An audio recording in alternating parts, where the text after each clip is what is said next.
Almost everybody in the class is here. That's amazing. And I know there's actually a couple students that will never be able to make it and are just watching the recordings. So that's great. And thank you guys so much for being patient last week. I was trying to do editing so that we there was a bunch of extra at the beginning and at the end of the video, and I tried to cut that off. And for some reason, I just kept changing the format so that YouTube didn't want to see it or accept it. And so I had to keep going back, re-editing it, trying it in a different format, and blah, blah, blah.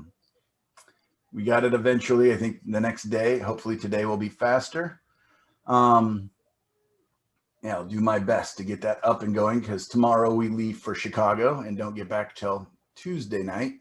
So it'll be kind of a jump into the studio and get back to teaching again. But I think it'll be great because what we'll have is 3 paintings started. At least I will. It's up to you guys how many you want to do. And then we'll be working into color next week, getting into the fun stuff. And so did everybody get a chance to kind of get some of their paintings started this last week? Come on, Michelle. Just kidding. Just kidding. I totally get it. And that's what's great. We've got these recorded classes.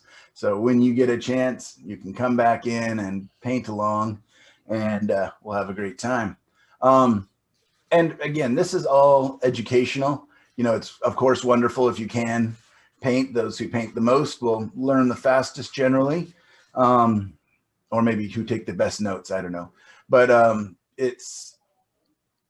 yeah. So, but I don't want you to stress out or feel like you're falling behind ever. It's just this is all for you guys, and you'll have all of August to catch up if you'd like. We'll keep the Facebook website up for a while, the group page, and so people can share, indefinitely on there if you'd like. Keep the conversation going. I don't check in as much because I've got, I guess, 4 or 5 of these groups going, so I don't go back and check into my old classes that often. So if you're hoping for a response from me after class is finished, you may have to kind of message me to let me know that you've posted something and that you'd like me to see it. Otherwise, yeah, just keep the conversation going with your fellow classmates and everything else and keep that. So that'd be great. Today, class 2 of 4 is our second week on design. And I went ahead and loaded up a number of images onto our Facebook group under the media section of, I think it's about 15 or 20 images that I grabbed off the internet, just that were good examples of design in landscape painting. If you remember last week, I talked kind of about the rule of thirds or keeping things out of the center, about how the focal point often likes some lines kind of leading into it. And then as well as keeping either the contrast, and that could be lights and darks or color contrast in the focal area, kind of like as the reward, basically, is how I think of it, is getting the viewer to this spot wherever you want to take them in the painting. Sometimes paintings are not obvious. And, if you go, okay, where is the focus point in this painting? It can be a lot harder to check that, but there's definitely a lot of tools we can use to help guide the viewer around. One thing I like to keep in mind is having my painting in a show with a bunch of other artists. So maybe I would have 1 or 2 paintings in the show, right? And let's say there's 20 artists, so 40 paintings. All right, this happens at Oregon Society of Artists a lot. It happens at a lot of my different galleries where I'm just one of many artists showing. And of course, not everybody's gonna buy my paintings, unfortunately. But in lieu of getting money from people, my reward that I'm hoping for is their time. Okay. So the average person looks at a painting for all of about 1 second and then kind of skims to the next, skims to the next, skims to the next until they're stopped. So I kind of sometimes think, man, if I get 3 or 4 seconds, that's pretty good. That's a solid C+ right there. If I can get them to look at it, look closely at it, take a couple steps back, getting a B. And if I can get them to say, hey, Kathleen, you got to come see this painting. And then I'm getting an A. And what I found is there's, you know, of course, having a good painting or a subject that they're interested in or colors are all important, but a lot of it is the design and the structure of the painting. And we want to keep the viewer's eyes kind of moving around within the space. We don't want to just shoot them off, because there's a lot of subconscious tricks and tools that people will see where literally without the artist knowing, they're shooting the viewer away, like to the next painting. I think I made quite a few comments about that in the last class, where I was like, I would love to show to the right of your painting, Karen, because you've got this nice arrow pointing me right off to the side, you know, so I want to be there, because it literally, you're just telling them, don't look at this painting, look at Mike's painting, which is very nice of you, and I appreciate it. And so anyways, I think about that. So a lot of times, like a nice diamond shape or a circle, kind of, but it's hinted at, it's all very subtle within the space, can be really great. No like real strong lines pointing off into the corners or off to the right and left. You want to have kind of a nice, and these are all general rules. You can have some paintings that are all big shapes, they're all small, you know, detail shapes, but I like to have kind of a combination of big shapes and small shapes. I want to have a combination of warm colors, cool colors, and the combinations of lights and darks. You know, you're generally kind of leaning towards one or two of those, but you kind of want some of all of it if it works in your image. Don't try to just shoehorn in everything.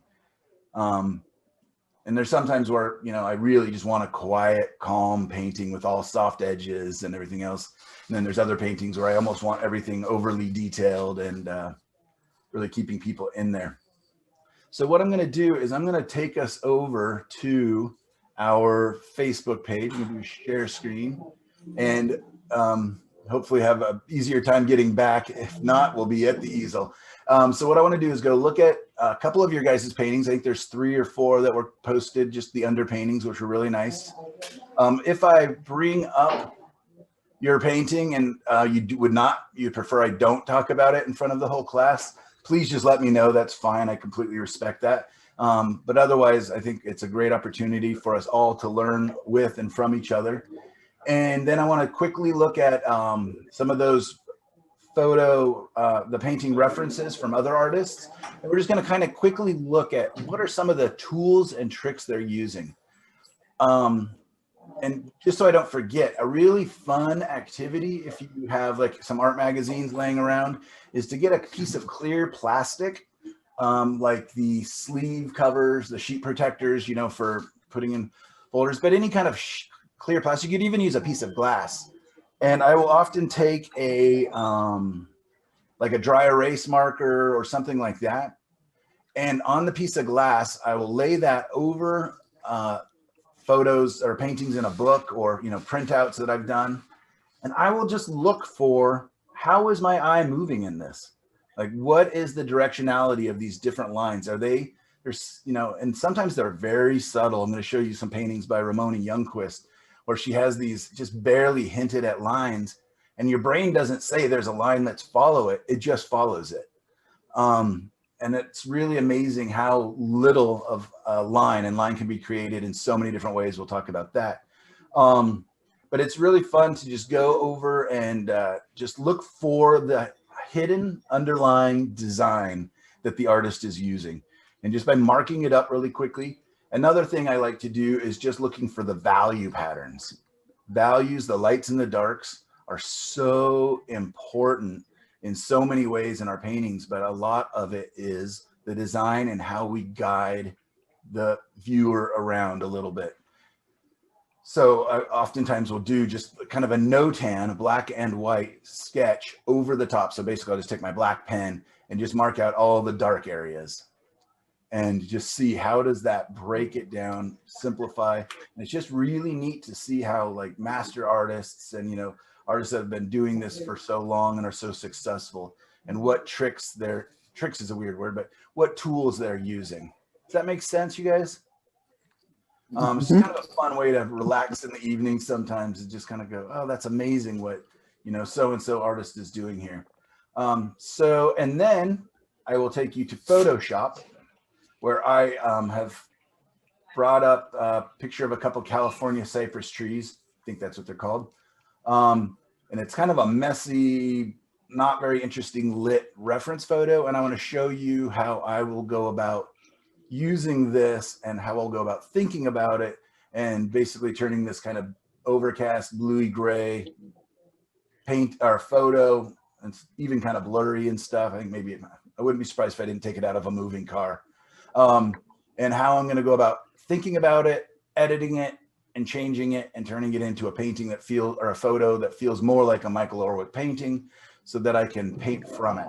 And then for part 4 of today, the last, hopefully that'll be the last 2 hours, at least hour and a half, I will be starting it. It's going to be a 20-inch by 24-inch, so quite a bit larger than last week was a 9 by 12, so that we can see it a little bit better. And I'm going to do it in a third way. So if we remember last week, I did the first one with acrylic black and white paint. The second one, I did the wiping away method. Today will be a much more traditional, kind of a straightforward drawing out the design and kind of filling it in. And then we'll see, you know, I might use some of the wiping away to kind of repair my forms and my shapes. But that way you guys will have 3 different techniques that you can use to start your paintings going forward. Does that sound good to everybody? Is everybody seeing the OSA? Oh, yeah. I'm not seeing you, Michael. thank you. I think my camera must be dying. Uh-oh. It's just Batteries. cheap.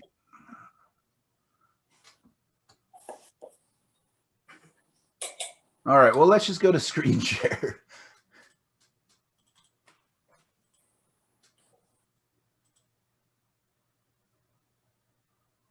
So it's already pinned.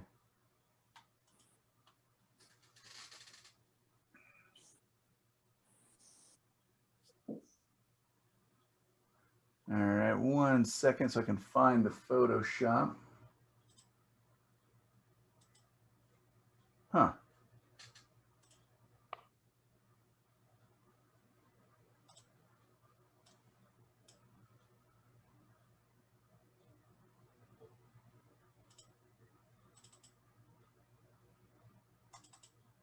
Okay, do you guys see the Facebook page now? Yes. Yes. Great. Yeah, it was interesting. It says that I'm showing you my Photoshop, but it would be in a different spot. So anyways, I posted the 2 pictures that I will be using. And again, you're always welcome to kind of paint along. This is the one that I'll be taking into Photoshop, and you can see that it's very cool blue. I mean, it's a nice image. It's got some fun shapes, but it definitely needs some help. It's not, you know, a paint directly from your photo and call it good. So that'll be interesting challenge to go through and kind of change that. And go to discussion. And let's go look at a couple of your paintings. Here we go. Look at that. Beautiful value study. That's the view from my family's cabin. So very dear to my heart. So always nice to see. I actually did a couple little paintings of that this week that I'll be giving as gifts to my cousins that are getting married. I think this is a very nice start. I mean, you've got a great drawing. It's a nice way to really check your balance and the reflections and make sure everything's lining up nicely. Yeah, do you have any, would you like to say anything about it at all, Lisa? No, just a work in progress.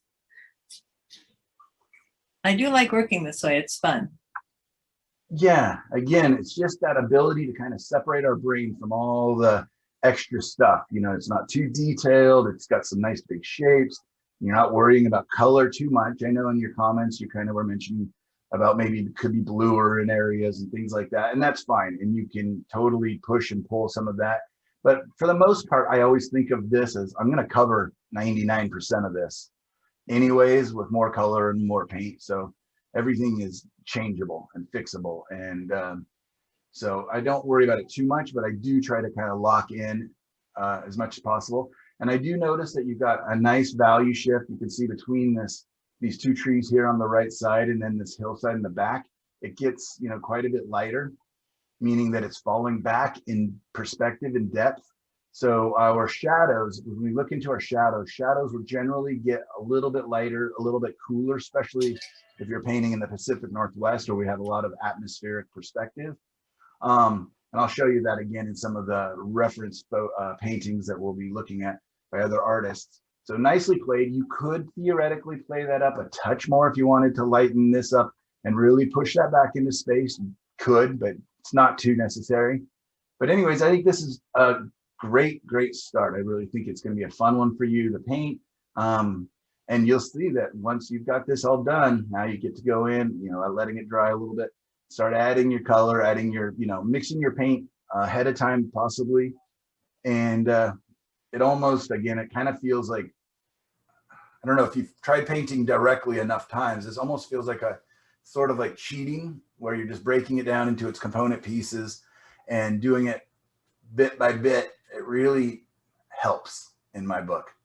And again, you're always welcome to do straight to color and straight to, you know, everything all at once. But I think that having this working method in your brain and literally telling your brain, okay, let's think about the design first. Let's think about the values. Then let's think about the colors will help a lot of you, even if you're not painting exactly that way. But very nice. Good start. There's the Thank you. cursor to that, I believe. And very nice. Look at that. So warm and glowy. I mean, this looks like a half done painting already. Would you like to tell us a little bit about your painting so far? I'm using a really cheap canvas from Michael's. Great. And it really stained, you know. Mm. I let it sit a little bit and I wanted that sky above to be a little lighter, Mm-hmm. but that is as light as I could get it rubbing. So I think, you know, different gessos you were saying, you know, attract the paint and hold it more than other gessos. And I think I've learned that from this particular example. Yeah, I call them thirsty, basically, and they really soak up that first layer of paint. Yeah, really nice, though. It's really got a very moody, kind of cool atmospheric painting. It's very almost decorative in a way with these kind of neat, interesting shapes. The one thing I would be aware of is just taking these branches off. Don't just paint right up to the edge like this. Okay. Just go ahead and take those branches off the edges. And then what you're going to do, and I think I may have written it in the comments, is, you know, now when we go in, you're just going to be able to bring in white opaque color and cover over this and make it the right color and the right value. So that is really not a problem. And the cool thing is you're going to get these nice little transitions at the tops of the trees. So you could paint, you know, let's say you made the sky a light yellow, or even up here, it could be like a nice light gray or maroon or something. You could paint it right up to these leaves, or you could leave it a little ways off and you'll get this really nice transition from the density of the leaves out to where they're thinner towards the edges. So this leaves you a lot of opportunity to do some interesting things. And the same is going to go when you start bringing in your sky holes and painting in between, is you can leave some of this warm, glowy yellow and red. You can leave some of that and it will make some really nice effects. I generally, if I do have a sun and everything in there, I will often let those branches near there remain warmer colors and let the ones further away get a little cooler. Just kind of feels like the glow is working that way a little bit better. Yeah, I think it's another really nice start. Really, I appreciate what you're doing here. Yeah, I'll be curious to see how it goes. Have you worked on it any more since this part yet? No, because my daughter's visiting and I was getting things ready for them, but I haven't done anything more. Okay, well, great. Thank you for this. It looks really nice.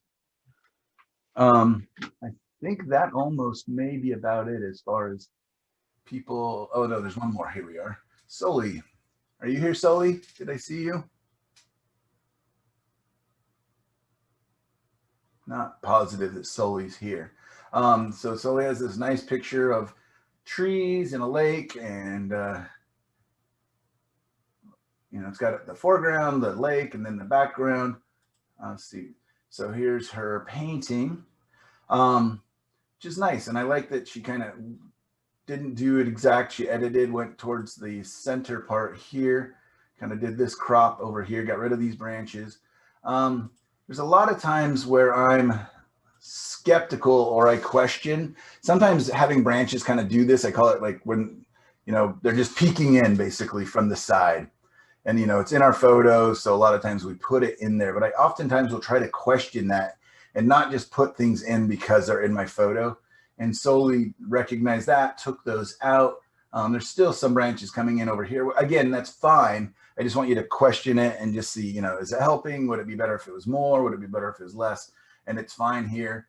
Solely used the same colors, the earth red and the French ultramarine blue, I believe, to make her darks. And let the earth red kind of work as the red here.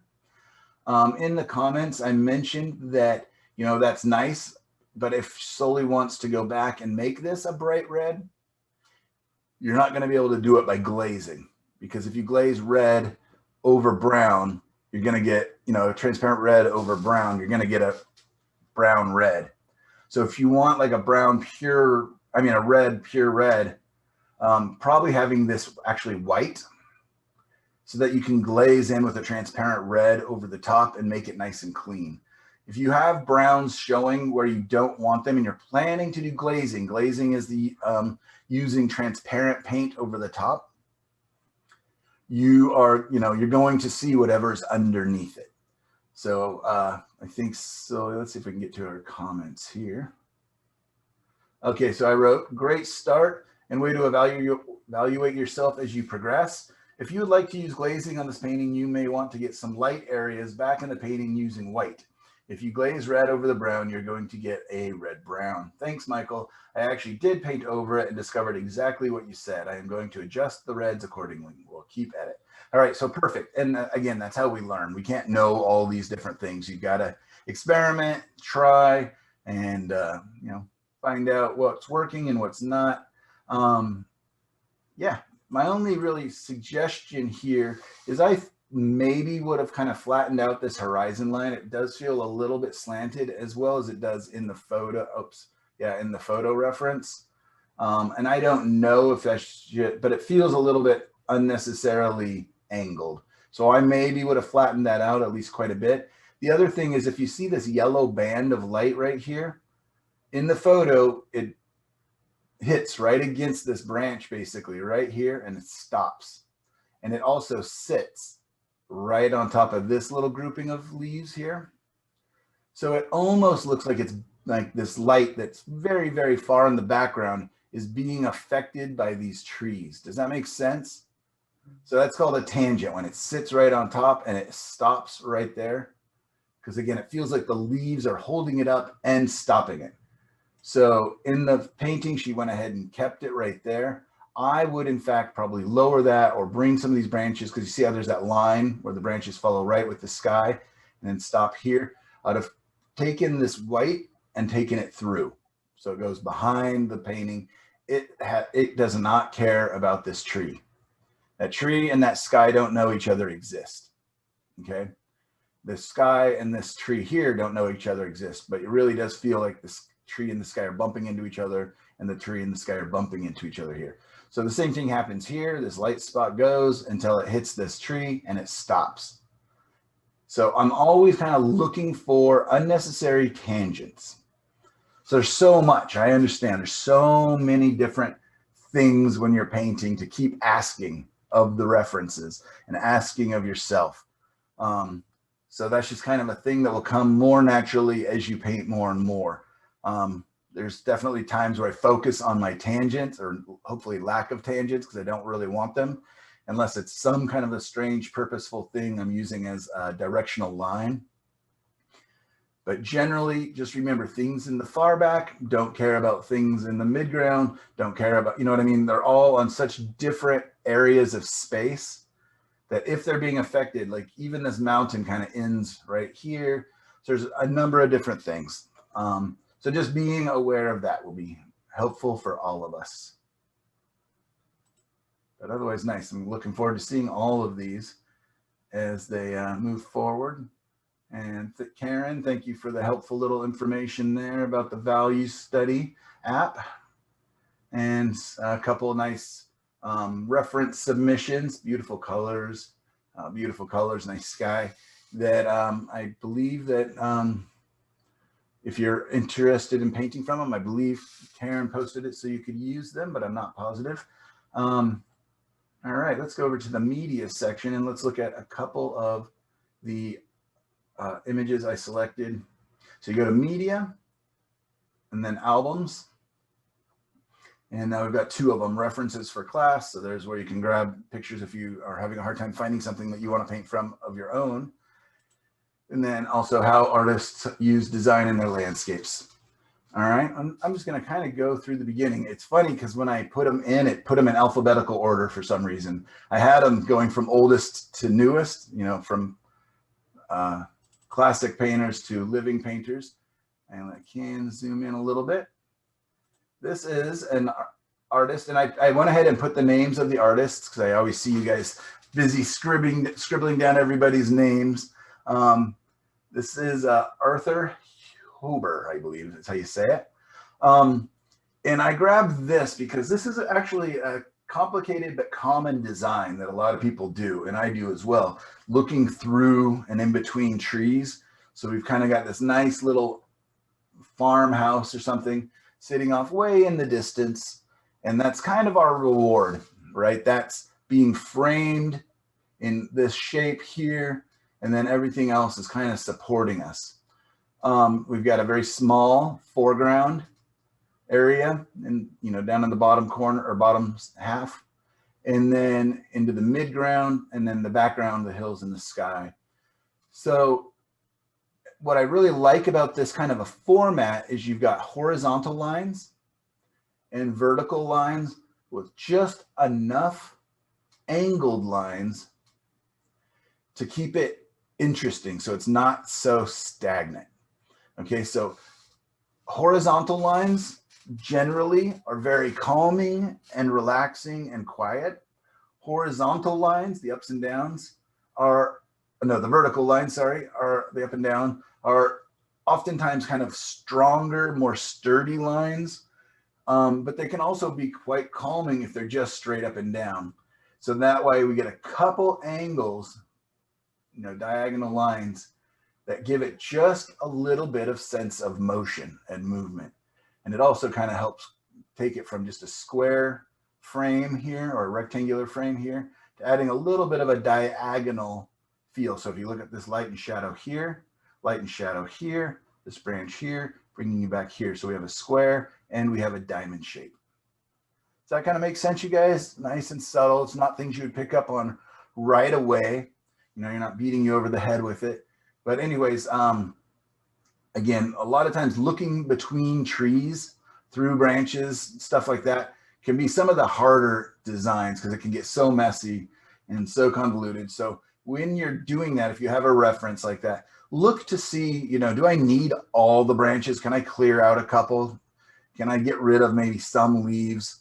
Can I simplify them, you know, bond a bunch of these leaves so that they're bigger shapes? This is a very impressionistic painting, so it does have that kind of dappled, spotty brushwork, but it still feels harmonious, and it's not broken and busy like it could be with so many leaves. So let's go to the next. This is a good friend of mine, Brenda Boylan. In fact, we'll be looking at three artists that I spent half my birthday with yesterday. Ramona Youngquist, Dawn Bishop, and Brenda Boylan. We all had intentions to go paint. Instead, we just drank wine and sat in the shade. But anyways, I was actually with Brenda last year, and I actually filmed her painting this. It was for a Where in the World plein air show that a number of artists do each year. Brenda does it every year, and I've been the one out helping her. This is my dream piece of property to buy, actually. We trespassed can sneak in here every once in a while, once a year at least. And it's looking down on Dundee if you're an Oregon-based person.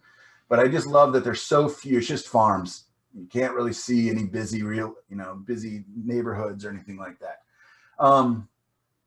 What I wanted to show you here is she does definitely have some very strong lines. You got this vertical tree, you got this horizontal light versus shadow, and a line can be any time where two contrasting things meet. It could be contrasting colors, contrasting temperatures, or in this one, contrasting values, lights and darks. She's also got a nice angled line that takes you in. And check this out. See this line going up? Gets to here. These trees kind of take us up. And then she's got another nice line. You could also jump to this line or this line. Takes you up to this line, and she just slowly winds us back through it. You can easily see this just being a road taking us back, or a stream. Anything could work in this meandering kind of S shape that she's got here, right? But you see how she's not just beating us over the head with it. She's not overly stating it. And then her focus, or her kind of reward for going back into space, is this, using the rule of thirds. It's kind of right in the perfect spot. The other one would be kind of right here, would be the rule of thirds, which is a nice little reward spot with nice contrast of light and dark, and these nice little shapes. Got the contrast of the reds and the greens. And guess what? In this other rule of thirds, the contrast of the reds and the greens, and the contrast of the light and the dark. And then she just lets her background kind of evaporate back, right? It was a very hazy kind of end of the summer day. And I really like how she's not overly describing these hills. You know that the hills are back there, even though they're getting obliterated by whatever atmosphere is going on, whether that's tractors plowing up and putting, or hopefully it's not smoke from the fires or what. But lots of fun little things that she's doing here. Any questions, you guys, on any of this? All right, I've got another Brenda Boylan. So Brenda also was, I'm not sure, an instructor at the Oregon Society of Artists. She's a pastelist mostly, but she does paint in oils as well. She's very well known for her pastel work. I think we have a couple of them here in my house. And she does a lot of cityscapes. Now she's doing a lot of farm pictures, I think because her parents' farm was just sold, and it was really old, beautiful barns on that property. So she's kind of doing a nostalgia series. But anyways, this is one of her downtown Portland scenes. At least I think it's Portland, but I don't remember any green cars. So she may have even just changed that color of that. It's one of those electric trolley kind of things. Because of, look at all these beautiful reddish and purplish colors that she has. And then having this nice splash of strong green. She has little bits of green kind of throughout it, but the strong green really, I mean, just that contrast alone is enough to draw our eyes to it. And I love, look at the figures moving legs, a little bit of blur there. But yet she's still using these nice guidelines, which roads and things will inevitably have that. But look at these, all these lines that are just, oh, I can zoom in a little bit, sorry. All these lines are taking us right to where she wants you to go. Yeah, so lots of fun, lots of interesting use of, hard edge around the focus area, hard edge right underneath that nice contrast of the darks and the lights. Again, the contrast of the color from the green to the reds is a high contrast color thing. They're opposite each other on the color wheel.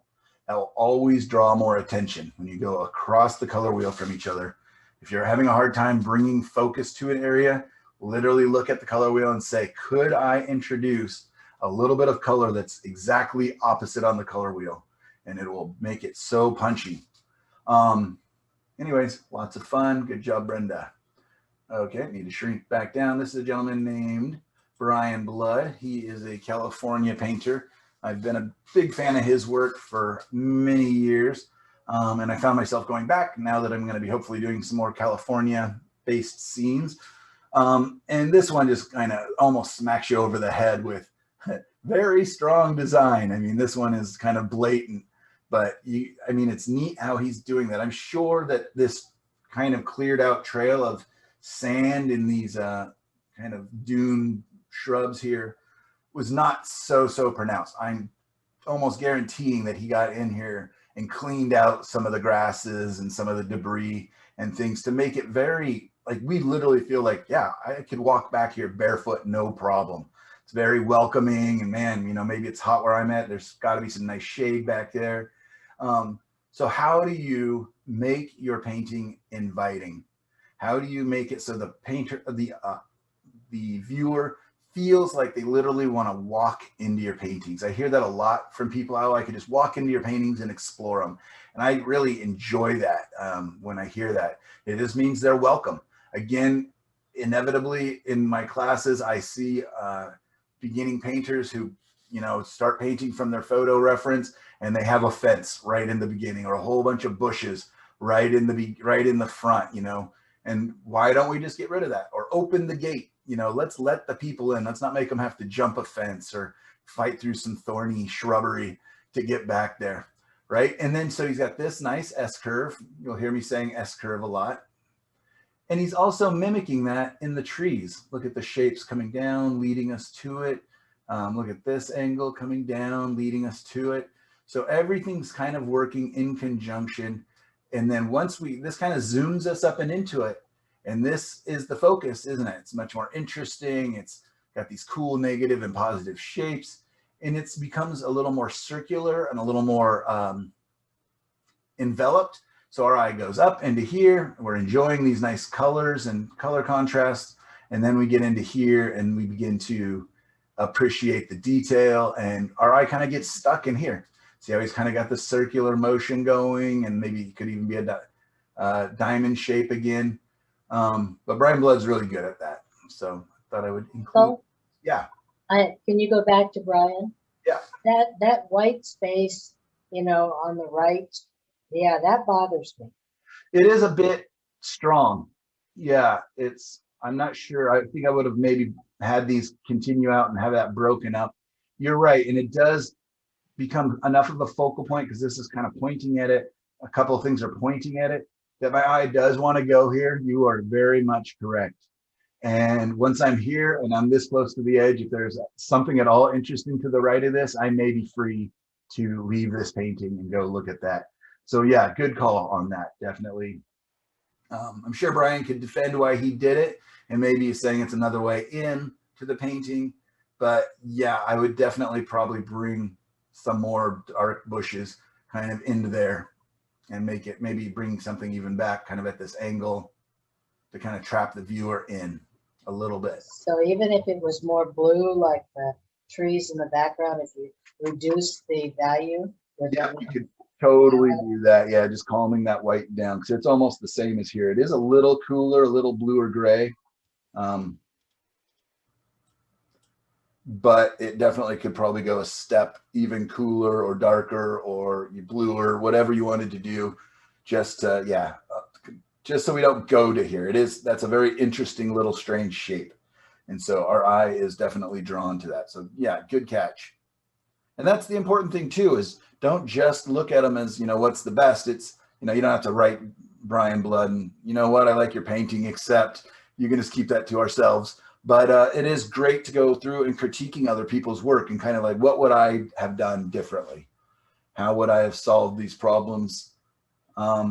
This is a Bruce Robert Crane. He does a lot of very, this is a a lot older painting, you know, early, I think, Impressionist again.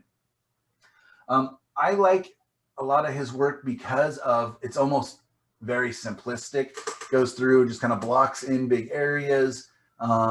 Actually, one of my screensavers was his painting for a long time.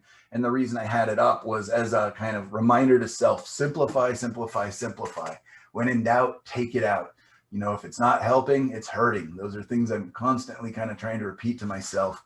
And it just helps me to make the decisions a little bit faster and be kind of brutal. Just, you know that this scene wasn't so clean, that it was lots of stuff going on, but he really just said, you know what, it's about this kind of interesting dissection of space, a little bit of a shadow, not a beautiful, you know, it's not a wonderful painting, but there's a lot to be learned still by it. And it's very kind of a low value painting, or mid value, I guess it's, yeah, I'd say mid value. It doesn't have anything that's really, really dark, and it doesn't have anything that's really light, which is always a little scarier for me.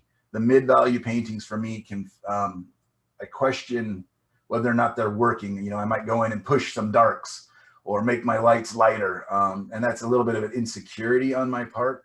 But I also find that if I have a bigger value range, like lighter lights and darker darks, without sounding too bad here, they do tend to sell a little bit easier. And I think that's because they're easier to see from a distance, and they're a little bit more punchy, meaning that they pull people in. So having a mid-value painting like this, you know, if you squint your eyes, it really becomes kind of simplistic. So anyway, something to keep in mind. Michael? Yeah, go ahead.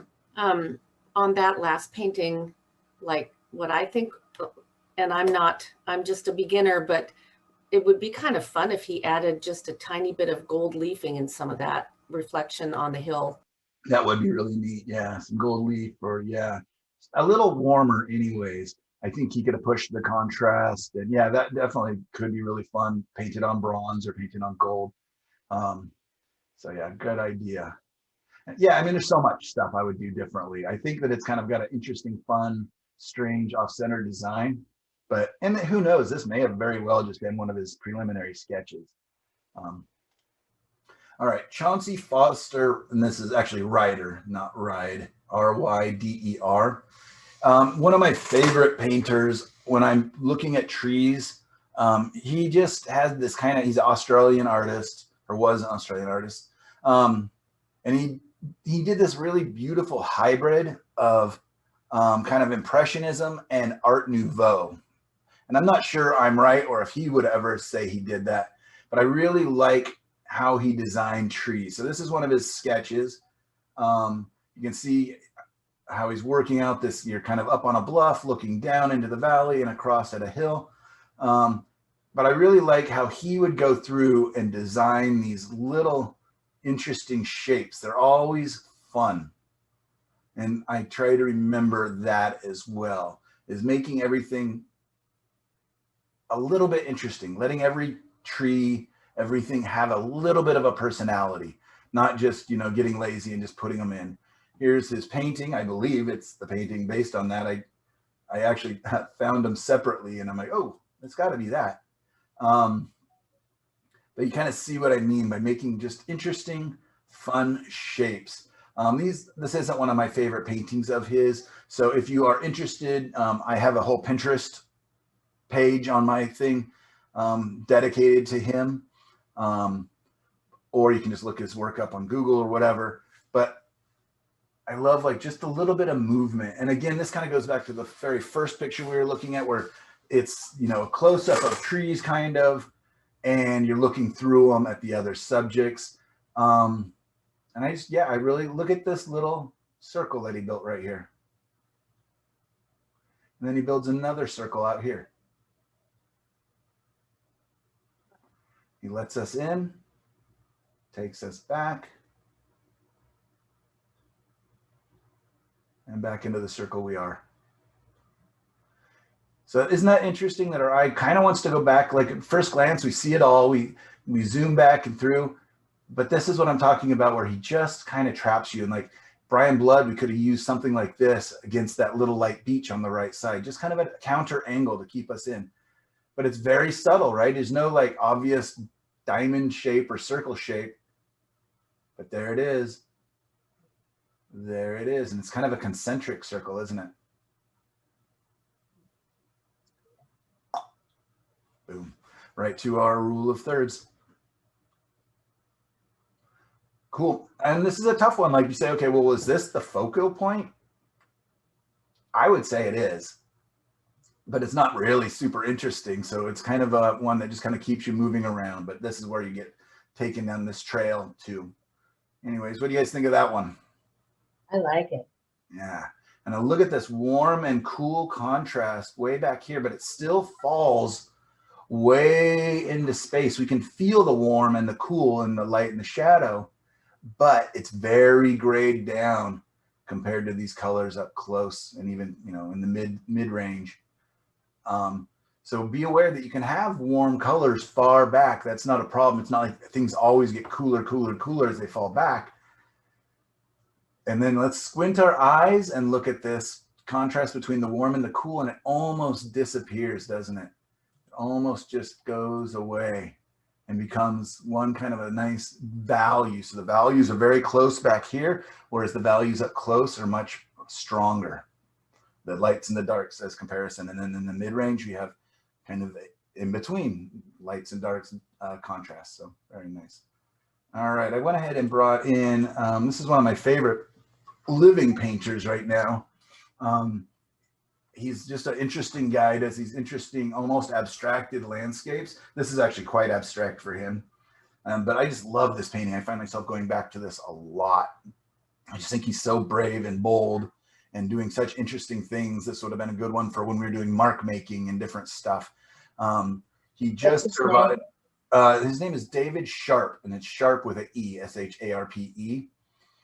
He just survived a really bad bout with cancer.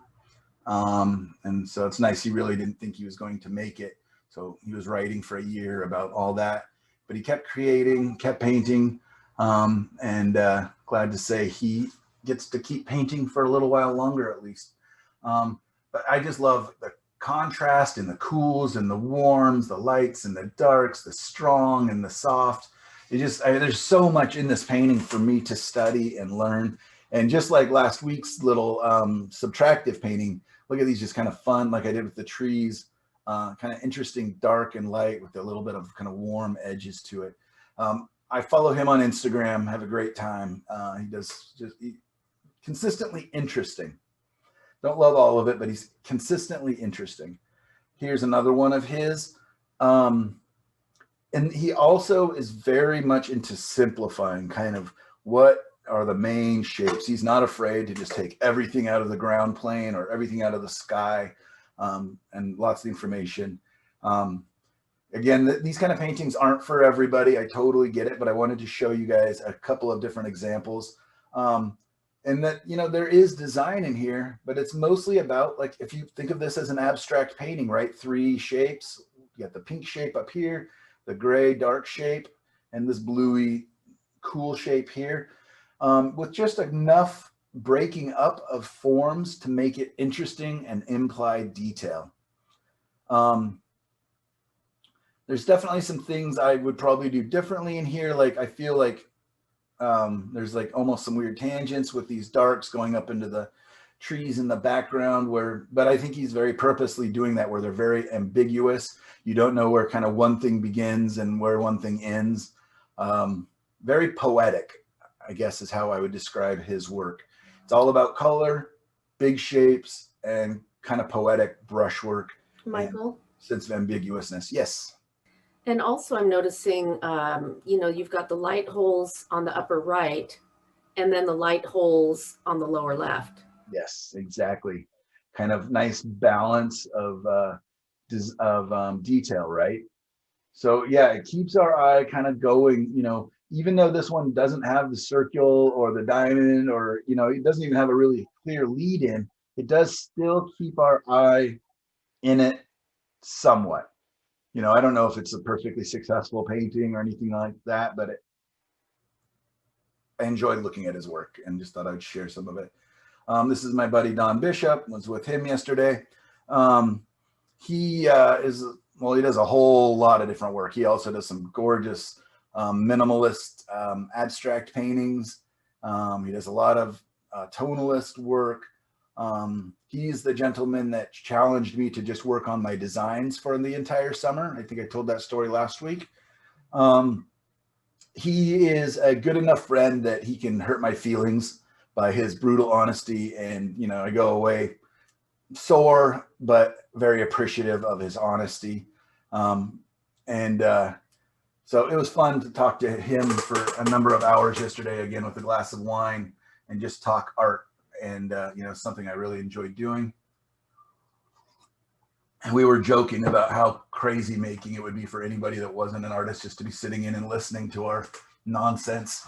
But anyways, not sure if I was with Don when he painted this one. He paints, a lot of his paintings have a kind of similar aesthetic. If you ever go and look at Edgar Payne's book on design and composition, Composition of Outdoor Painting is what it's called. You'll see that Don is really good about utilizing and simplifying a number of the Edgar Payne really strong designs that he champions in that book. So Don, and I mean, this one's just so nice. It's got these supporting characters, these really soft trees, even this big dark shape, but it's so big and not detailed that it lets us come to the very obvious focal area. And it's the focal area because it's the strongest darks and light contrast. It's also a contrast of small shapes and big shapes, a contrast of detail and not detail. Also kind of the purest color, even though it's brown, you know, it's the brownest brown in there. Everything else gets grayer or cool, or not cooler, but lighter. Anyways, his work's a lot of fun to look through. You can follow him on Facebook. Here's another one of his. This is Pope Lake on Sauvie Island. He and I paint there a lot. I actually take a lot of my artist friends to Pope Lake to paint. I probably painted Pope Lake 10 times maybe. And it's just got this very old world feel to it. Unfortunately, it's another spot you kind of have to trespass to paint, but I don't know. I just kind of feel like it's okay for artists to trespass. That palette will travel. Yeah, I've only had one shotgun aimed at me, and she was wonderful, like nearly 100-year-old lady, and we ended up becoming quick friends as soon as I told her I wasn't there to steal any of her cattle or whatever she thought I was doing. Anyways, another same kind of design as the last one. Really, if you think about it, it's got the quick lead in and then the detail right here in the rule of thirds. And he's really good about that. He just kind of, you know, a little bit of hint of detail up here, but really this is where he wants you to get stuck. This is where your payoff is. His paintings are just very quiet and calm, contemplative. This is Dwight William Tryon. I think I used a number of his references, maybe even this painting. I really like this painting in the last class on tonalism and impressionism. He kind of straddles that line between, he's got the impressionist brushwork, but uses a very tonalist palette often. I really do like his work a lot. And I bet you I've even see these nice clouds here. I've used these colors from, in fact, my next painting, my next commission will be using a very similar palette to this in the sky.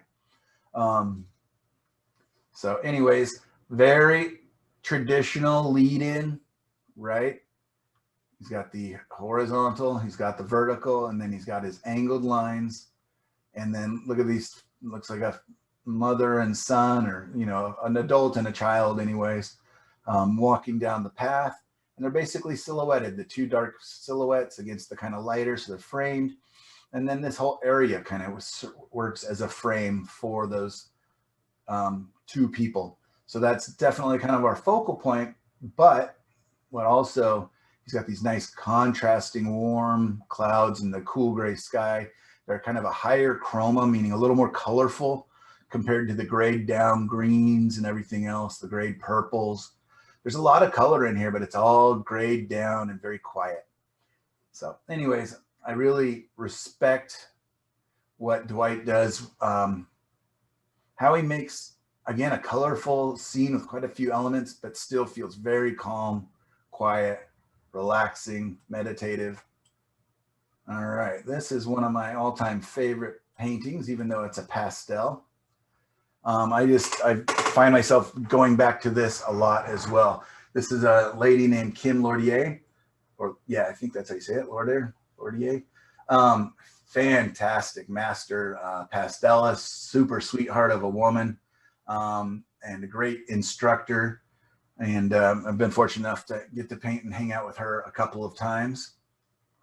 And yeah, this painting just, again, it's so strong, like those warms. Look at these beautiful peachy pinks and these greeny turquoises. They should be garish side by side. That should be, you know, punch you in the face garishness. But somehow it really is calm, holds together. She's got these warm warm browny reds and these browny greens beside each other throughout. So it's just this really beautiful harmony and a very colorful painting. Nice, just kind of meanders your way through it. And whatever it is going on, just kind of keeps my eye in there. I just kind of generally stay kind of in this area. Anyways, I really like this painting a lot. Just beautiful, beautiful colors. She's a fun one to go and look at her work. She wins a lot of awards, and she deserves to. This is Lorianne Signori, who I don't hear so much about her. For a little while, I heard quite a bit about her. I think she was maybe writing a book or a blog post. I referred to her work, if you remember my story last week about doing the summer of composition and design and then going crazy with color. That's kind of when I tapped into her work, and Marla Baguetta, who I think I'll have a painting coming up, and a couple other pastelists. I really found myself like being attracted to pastelists for the different kinds of marks they were making and just the different colors. Pastelists can have very, very, very strong color because it's basically just a stick of pigment. So it can be so strong. But anyways, this is a, you know, again, whether or not it's a successful or great painting, what I wanted to show you is with this design, she went and had a great time with her colors. You can tell. I mean, if you saw this scene in real life, that might just melt your brain. If you saw a field that purple and that turquoise, but it works in a landscape painting, right? She can get away with it because it's got a nice simplistic design where she can really let the colors sing. So remember that we're going to be adding colors to these paintings. So if in fact you really wanted to make a very nice simplistic underpainting with the idea of I'm going to go crazy with color, I'm going to have so much fun and I'm going to get wild and put purple grass and green sky with pink clouds, and you know, totally, that is fine. I want you to have fun. I want you to experiment, and I want you to go big. You know, try some things that maybe you wouldn't try outside of this class. Mark Bonet, one of my all-time favorite painters. He used to live in Seattle, but I think he's moved to Indiana or somewhere. I don't know. He's just a master of design. He gets used in a lot of painting books as kind of a master of design. Not one of his greatest paintings, but just so simple. Ground, tree, sky, and then he's just got this interesting intersection of space. He doesn't overly describe things. He lets our eye kind of fill in a lot of the detail. Anyways, I find myself very attracted to his work and studying it a lot. It's not the kind of stuff, it's all very hard edged for the most part. So I'm, you know, I don't want to paint like Mark, but I want to investigate and say, wow, how is he coming up with these interesting, cool designs? Is there something I can do to get a little more abstract with my ideas and my concepts? If you would have just moved this tree over this much further, 2 more inches, it would be a horrible painting because it'd be centered. It's just off enough, right? This side is a little bigger than this side. It's just off enough. This line doesn't go right up the middle. It's just off, you know, so our focus, again, those thirds, right? But where the bottom of the tree and the field meet, is that a tangent? Well, I mean, you could say it is, but it's, you know, it is the tree just kind of sitting on top of, I mean, it does kind of go below this line a little bit, but yeah, it surely could be. But you see how he brought this, let me zoom in. It's as much as it's going to let me zoom in, but see how this dark just overlaps a little bit further. If you'd have brought that dark right to this edge where the yellow of the wheat is, or the yellow grasses, and then that line, that would have been a really uncomfortable tangent.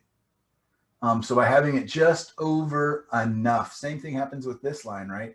If you'd have had the sky hole opening up right there, instead of just a little bit further over, maybe even if you didn't have this branch, it might feel a lot more like a tangent, but this kind of helps break it up. But yeah, there's definitely, and he does use tangents in his paintings. He's very, I think, purposeful.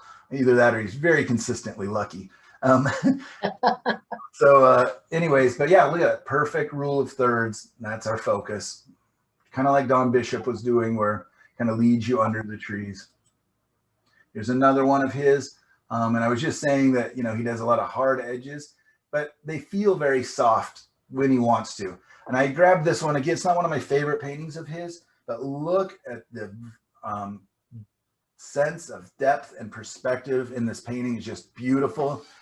And yet it retains so much color harmony because these blue, green, grays back here are so harmonious with these golds and reds, ochres up here. Just they go so beautifully together. He's just got kind of a natural eye for keeping his colors so that they work well together. And then, yeah, I just really like the dark, dark, dark and the light, light, light back here. And so it really tells us what is in perspective accordingly. He's, you know, it's not the biggest tree that's the closest, but it's the darkest. So that dark shadow wants to come forward. These warm reds and yellows, they want to come forward compared to the lighter shadow areas and the cooler, lighter colors as they go back. So yeah, watch for the overlapping.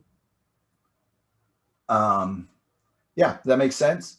He does have one tangent here. It's the stacking of this little tree and this tree literally stack, and the top of this tree is right at the bottom of that tree. So, you know, if he was ever a student of mine, I might mention that to him, but since I doubt he will be, I'll just ignore it. All right, here's Marla Baguetta, another local pastel painter. She also did a series of, I think 100 paintings, all using this design. They're small, and she just went crazy with color. So if you go ever look up Marla Baguetta 100 studies,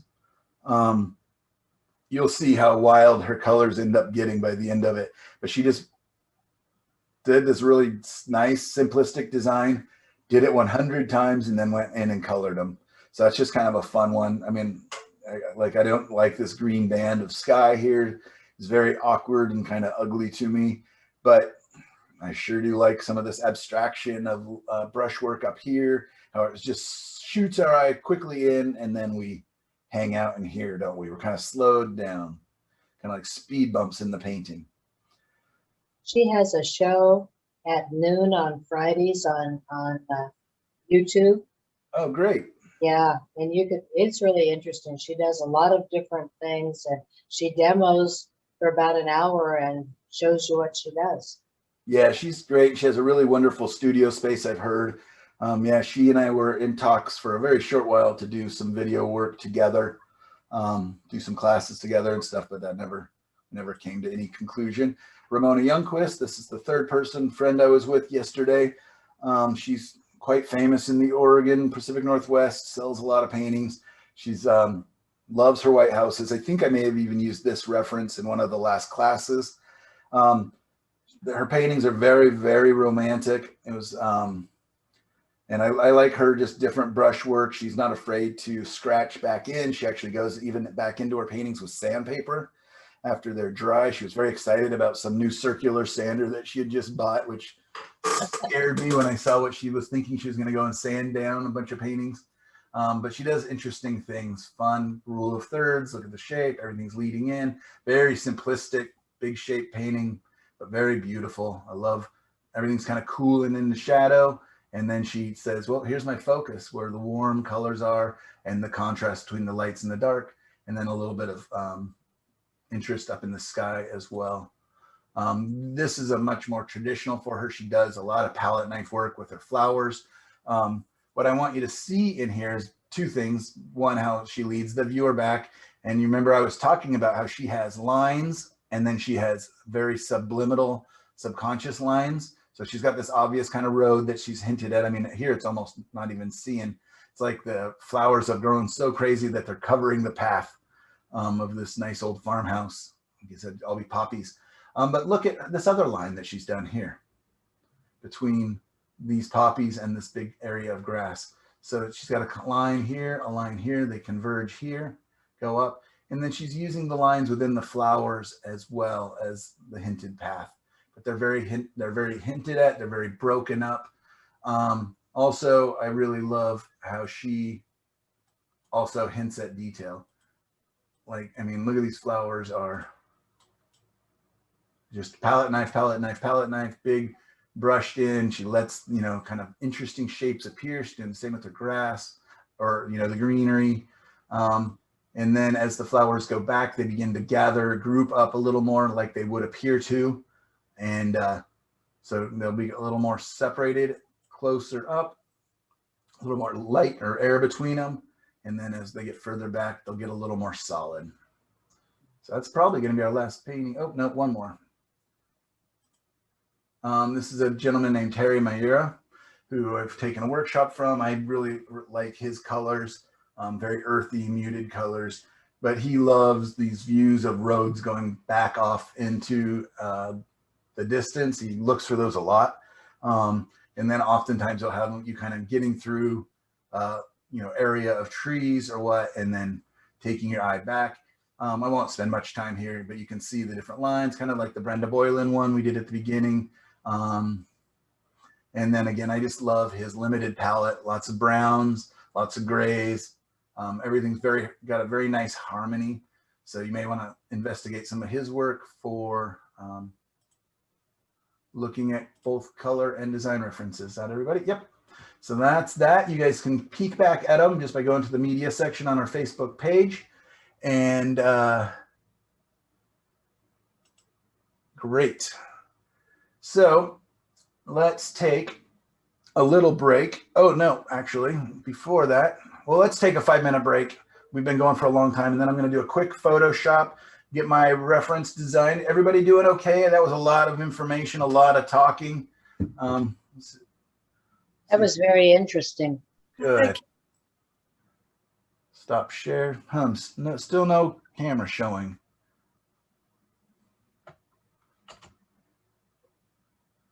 Oh, there you can see me, at least my chin. All right, so again, I apologize. I don't know exactly what's going on, why you can't shift between cameras a little easier. I may just have to finally actually not use my free computer camera that I've been using for all these years. Anyways, let's take a 5-minute break. Then we're going to go to Photoshop, and then we'll take another little 5-minute break after that so I can adjust and set up at the easel. Is everybody okay to do you guys even want to see me do a quick little show you how I'm going to design on Photoshop? I'll try to do it in about 5 to 10 minutes. And then again, we'll take another little short break while I set up the easel, put out my paints, and then we'll be painting. Yay, finally. Man, if this guy would just shut up and start painting, right? All right, 5 minutes.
So I'm just laying out my colors during this break, so maybe you can take a shorter second break.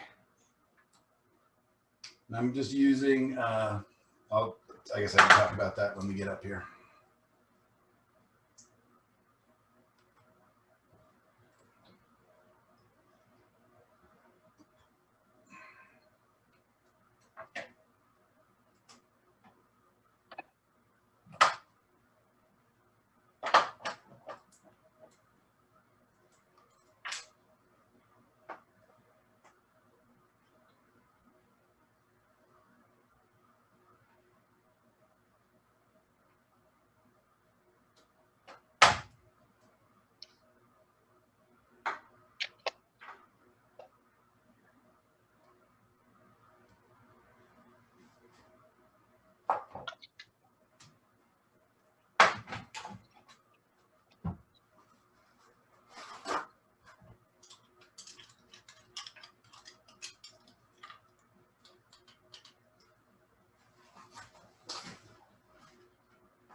All right, I'm also going to clean off a couple brushes. I just realized I left all my brushes in my paint thinner. Didn't clean them, so I'm going to need a couple of these to paint today. So clean those while we're still hopefully on break. Everybody's getting a coffee refill or a glass of water, petting the cat.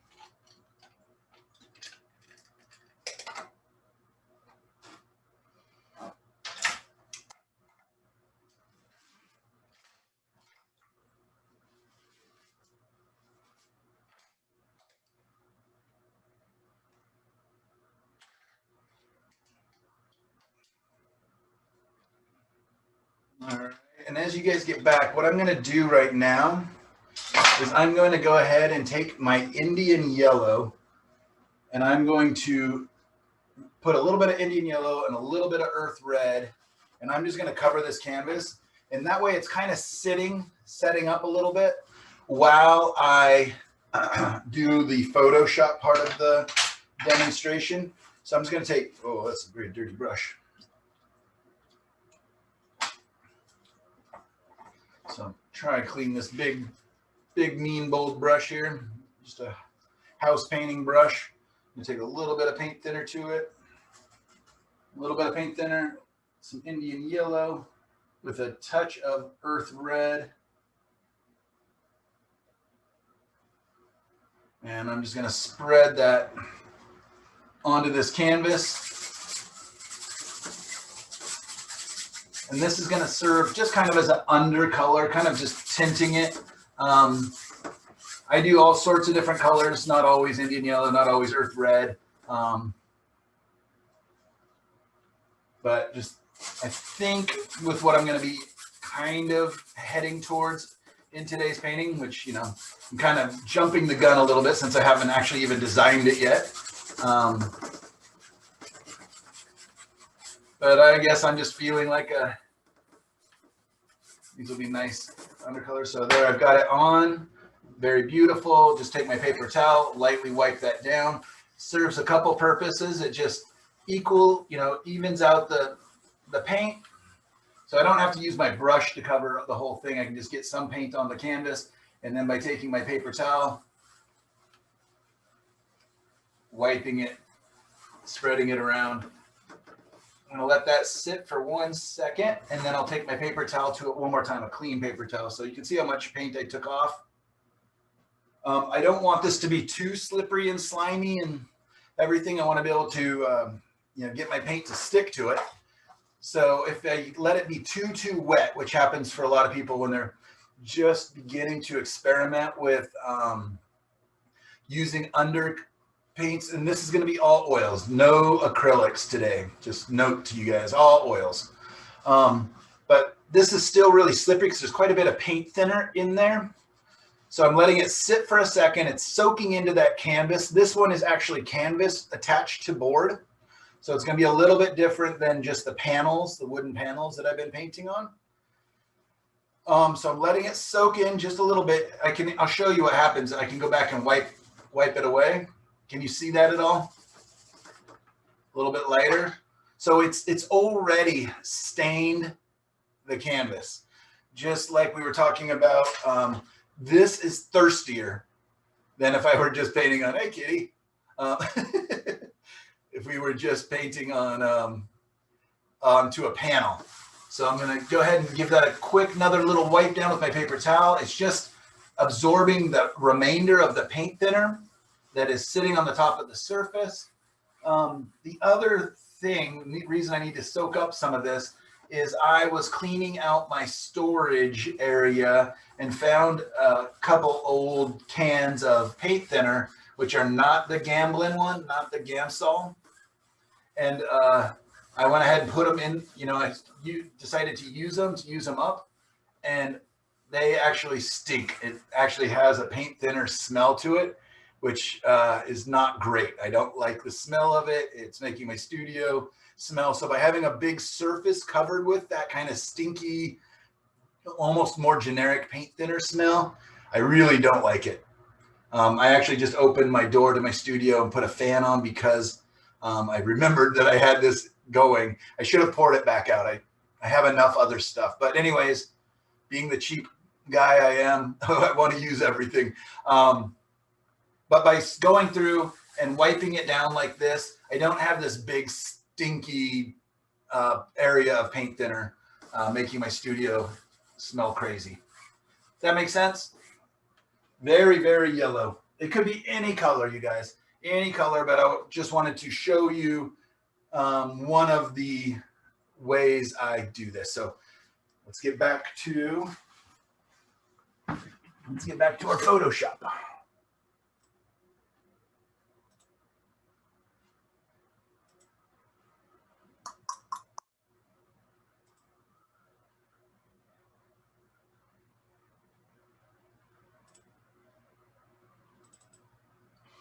Okay, welcome back. Hope you all had a great break.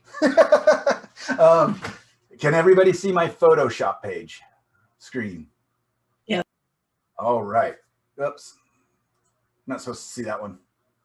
That was my just in case. So here it is. You can see the blurry lines in the foreground, which to me means I took this literally out the window of my car as I was driving by the coast in, this must be, I think, Monterey is my guess. Anyways, I am a huge fan. You guys saw it in the Brian Blood reference that I used earlier. I'm a huge fan of these gnarly, windswept California, correct me if I'm wrong, cypress trees. Is that what they're called? California cypress? I can't remember for sure. But anyways, I just love the weird kind of bonsai like sculpting that goes on over, the 100 of years of the, the elements affecting these beautiful trees between Monterey, Carmel, all along that coastline. There's about 30 or 40 miles of it. It's some of my favorite scenery in the United States. If you guys have been down there, it's just beautiful. And so the having the opportunity to show in Carmel is intimidating and very exciting for me because now I have an excuse to paint some of these very beautiful trees. Horrible photo, correct? Yes, bad photo. It's taken out of my car. It's not, I probably literally was just hoping for the best, which is not what I want to suggest you guys normally do.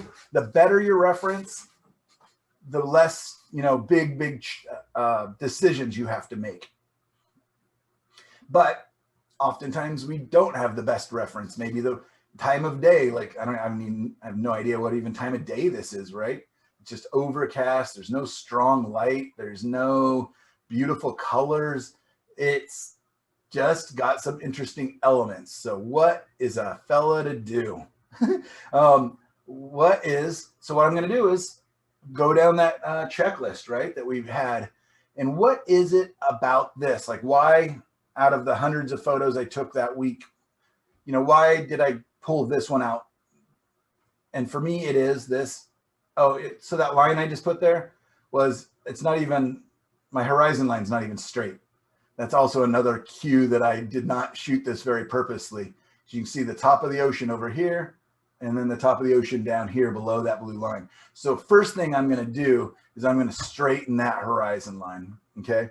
So if it was, you know, if you're just looking at a photo, I just literally turn my paper a little bit. In this one, I'm going to do, this is Photoshop.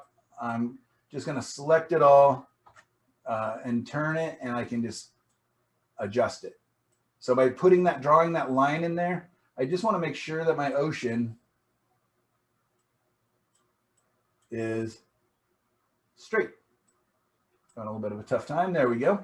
So now the top of the ocean is just below that blue line and just below that blue line. That's all good and great. And I'm going to save that. So what it did do, though, is if you look at the top of this and on the sides, it changed the, you know, now I have these spaces where there's no photo. So that's fine, I hope. And if I need to make that up, you know, that's pretty easy to fill back in mentally. I can fill those spaces in. Okay, so what is it that I find interesting? You guys can all choose different things. There's lots of different little cool shapes and negative shapes going on in here. And for some of you, you guys like, I would never pick this stupid photo that you took out of the car while driving. I would, you know, but there is some things I like in here, and it is the negative shapes or the just interesting forms within here. And it has this nice canopy. I love canopies in my paintings. You'll see after I say that to students, it's amazing how many will come back and be like, man, you have canopies in 80% of your paintings. And there's something about, and I say that it's because I grew up near a oak grove. That was my like special magic getaway from the family, ride a horse up to this oak grove and just spend the day up there. And the oaks, to me, the big oak trees in Oregon have this very much an umbrella or a canopy shape. And I think I equate that with just, I don't want to say safety. It's not like I was ever in danger, but a very comforting, friendly, the trees just felt friendly to me. So I find myself drawn towards that kind of umbrella canopy shape a lot. And so we'll all have those things psychologically from our youth or from whatever else, whatever happy memories, and different things will come in. I also am attracted to warmer colors, not cooler colors. And I think that's me rebelling against living in Oregon and, you know, the constant dreariness and constant cool and gray that we have. So this painting is very blue, very cool, very overcast, which is nice and authentic feeling, but that's just not what I feel like painting today. Okay, so I'm going to change that. But let's start at the start. What is attracting me is this area in here. I find that to be very fun. I think it, you know, almost has like a fort shape, like again, something a kid would be attracted to. I want to go stand under there. So I probably am going to kind of zoom in. That's going to become my focal area. And it already has these nice guiding lines. I don't mind that the foreground is kind of obliterated and blurry because that's actually going to help me, I think. So I want to get into here. So then I begin to ask, well, what about all this stuff around the edges? Is it useful? Is it telling the story? Kinda, you know, it gives me a setting, but do I need it? I don't know. I like this wave back here. That's nice. So what I'm going to do is I'm going to take this wave. I'm going to move it.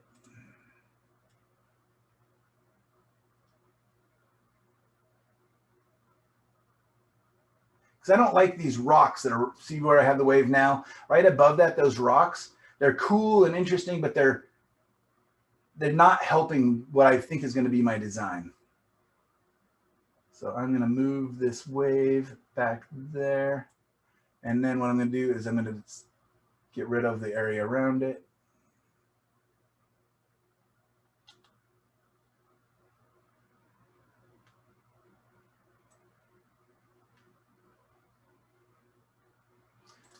So now, hopefully, what I've done is I've given us a little bit of a focal reward. So this is kind of the interesting shape, is the big canopy shape that I built, and I've put in that wave. So that's kind of a nice, interesting bit of movement. And hopefully that will be a little bit of a reward for our viewer. Let's try even putting another one. Just because I have this other part here. That could just about work. Look, I can make it a big long wave. And I already know what you guys are saying. That's nice, Mike. Congratulations. You have Photoshop. Yes, but we can do this by, again, just doing it through our drawings, doing it through, you know what I mean? We can do it by all sorts of different ways. We can go through and edit things out. So there we go. Now look at that. I'll probably have to, of course, I don't want two very mimicked waves, but it gives me a general shape that's kind of interesting and something to go through. So I'll fix that. Let me merge that.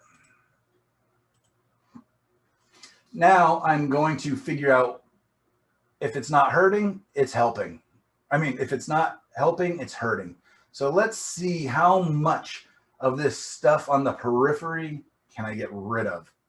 Like, can I, and hopefully you guys are able to see my dancing little ant line I'm going to put on here.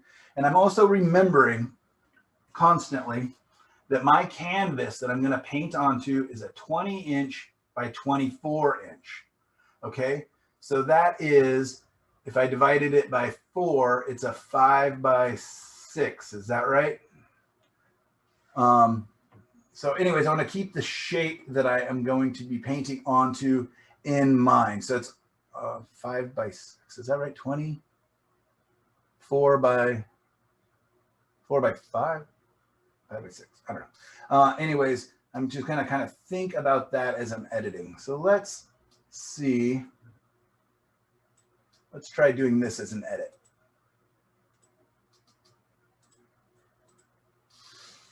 So there we go. I've taken off a lot of the sky. I'm zooming in to what I hope will be kind of the focus point, what I think is kind of the more important part of the painting, or at least the part of the painting that I'm attracted to at this moment. It doesn't mean I can't go back to this original reference and do the whole scene later or whatever else. But as of now, I'm kind of liking this. Now I've got some lines leading in, and I could probably edit it down more. It's weird having this little tiny bit of dirt in the foreground. So let's get rid of that.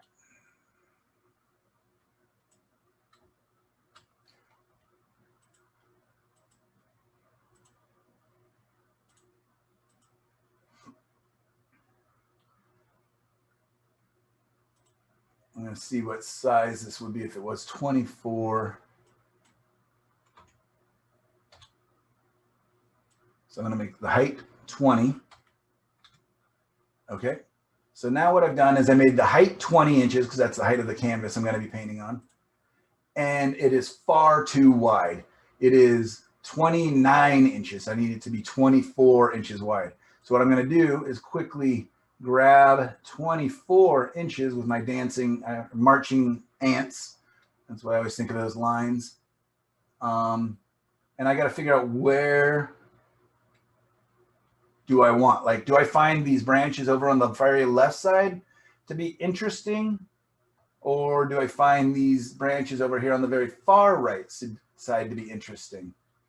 What is more important? And I'm going to do something instead because I like both. I want both. So I'm going to make my dancing ant periphery area bigger. So it's 24 is the size of the canvas, which would be here. But I want at least this much of those trees coming in from the right side. And I think I want that trees on the left side. So I'm going to do that. I'm going to crop it. So now I have a 25.5 by 20 tall. So it's almost there. And what I'm going to do is I'm going to manipulate it, image size. And I'm going to make it so, I'll bring this so you can see it. I'm going to see it has constrained proportions. I'm going to take that off and I'm going to say, make it 20 inches. And watch what happens is it's going to get a little bit taller appearance. Make it fit on screen. So there is kind of the design that I've got going right now. I changed the trees to being a touch taller than they were. That's a big, huge, heavy, dark space on top with that big canopy of branches. And I kind of like it. So I'm going to do a duplicate layer so I can draw on it. And let's analyze what we have so far. Okay. So I'm just going to make some notes by making some marks. This area is kind of my focus, right? Let's bring in, so that's 24. So it's 8, 16, 24. So let's bring in our line so we can see our guidelines. So 8-inch, 16, 24. So that's the split there. Down to 20, which is what, like 6 3/4 roughly. And that would be 12 and a half, 13. So yeah, basically our magical, if I were following the guidelines, our magical area would be kind of here, here, which, wow, that really works. Look at that. So that may become my focal point because look at how kind of perfect. That's really interesting, smaller shapes versus all these big shapes. So I'm thinking that's going to become my focal point, is right over here. Does that make sense to you guys? It's in my magic thirds. This is my other spot. Nope, nothing there. And pretty much nothing here. So this is going to become my spot. So now that I know that, I've got these kind of hinted at trails in the shrubbery. I can use those. And I'm going to push that a little bit and hint at a trail, taking us back to this area. Plus, look at that. The waves aim at it. The branches aim at it. Right? And so then I can play up a couple different things. Yeah. Okay. So my only big problem is, and I see how perplexed and frustrated you guys are. You're not hiding it. Yeah, what a mess. Let's go back to, oh, crap.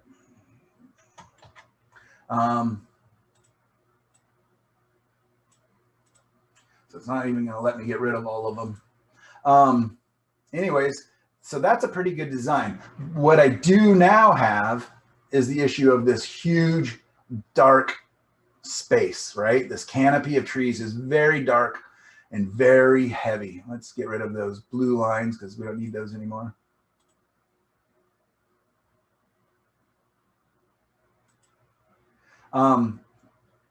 So let's see what happens if we go in.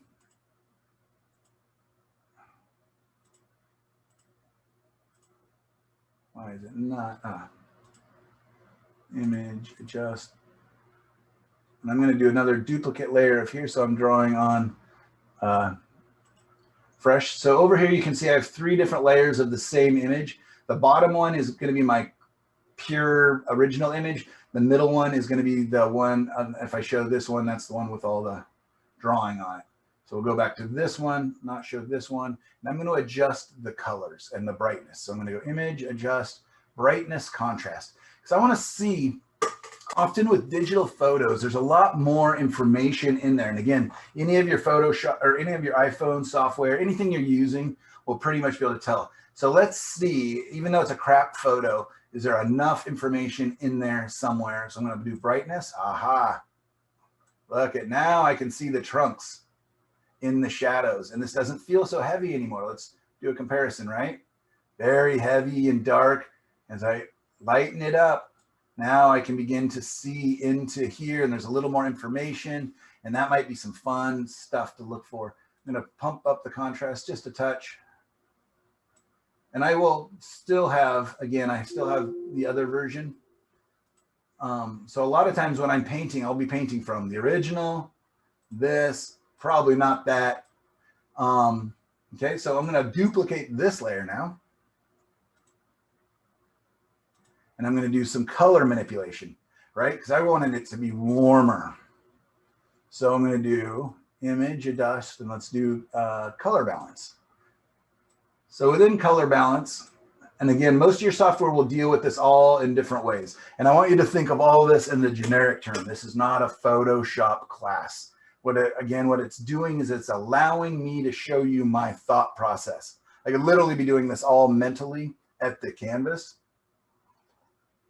But this way you can kind of see what I'm thinking and going about. So I'm going to warm it up. I'm going to go to my, let's start with our midtones. Midtones mean they're not the lightest and they're not the darkest, the areas in the middle. And I'm going to warm those up. I'm going to take them to the red. Ooh, I already like it better. I do notice that my ocean's getting wiped away and disappearing, but that's going to be okay. I don't mind if it's pretty subtle. I'm going to bring in a little more, let's say yellow. Not that much. Let's go to our highlights. Let's bring a little more red into our highlights and a little more yellow into our highlights. Oh, nope, that's blue. A little more yellow. Let's go into our shadows, and I'm going to cool the shadows down by putting in a little blue, maybe a little magenta. Let's try some cyan. Let's go back to red. Let's go back to cyan. I'm going to go back to my midtones and see how warm can I get? Can I get pretty crazy?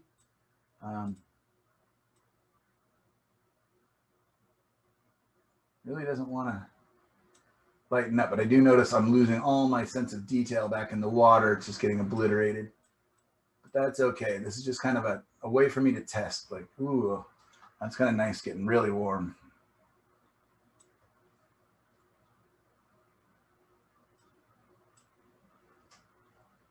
I'm squinting my eyes, just kind of looking at the different shapes and formations.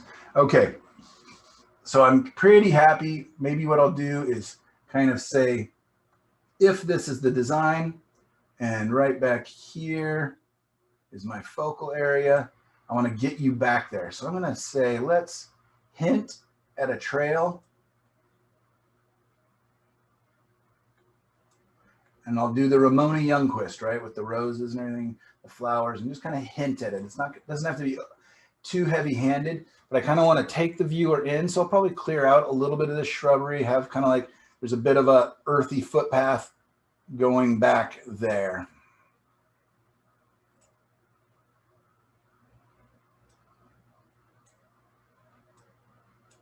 Does that make sense? That's kind of my trail idea, bringing us in. Hopefully I'll get the circular or the diamond patterning inside. And I've also got these nice lines that are leading us back once our eye gets bored and starts moving around. Hopefully some of these lines will bring us back in. Michael, I'm thinking that the tree on the very right kind of leads you out of the painting. I wonder if you would consider removing that so that your big tree would be more of a circular shape. Okay, let's do it. Let me get rid of these little lines I just drew in.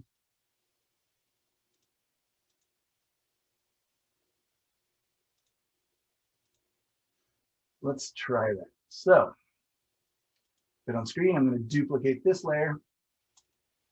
So I'm not, it's like basically having a new photo I'm going to do, let's select the sky color and let's brush. Need a bigger brush than that, it'll take forever. Opacity is too low, make it a stronger brush.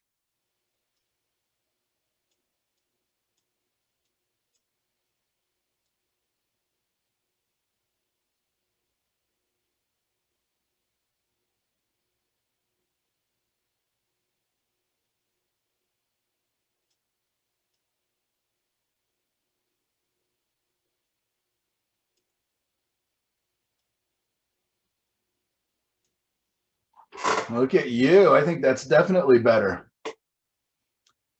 I think that is a much nicer feel to it. I do too. Let's try going crazy. Let's see.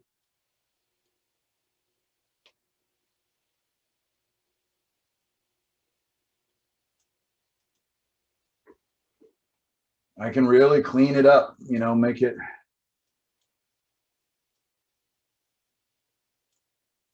That might be getting a little too, let's try.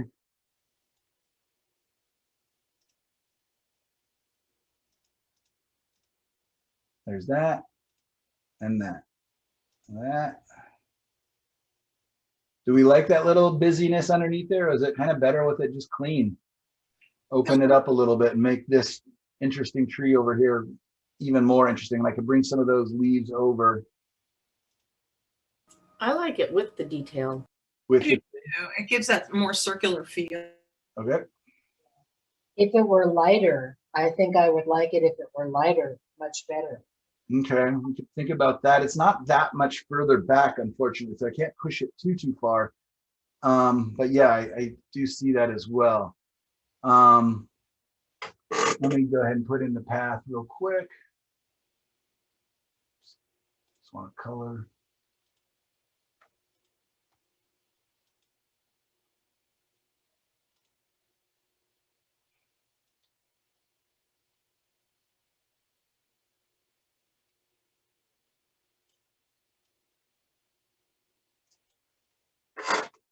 Something kind of like that. It's a little bit much there. Let's try a smaller brush. Those brushes too big and too brutal.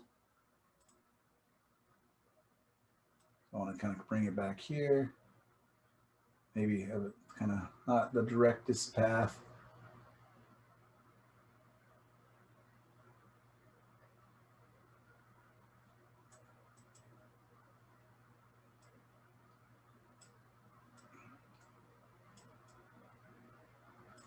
And let's darken that so we have a little bit of a shadow. A lot of times, myself included, but a lot of students will feel like, you know, this is the boring part kind of, and it can be. The more stuff I can get figured out here, the more I'm painting at the easel.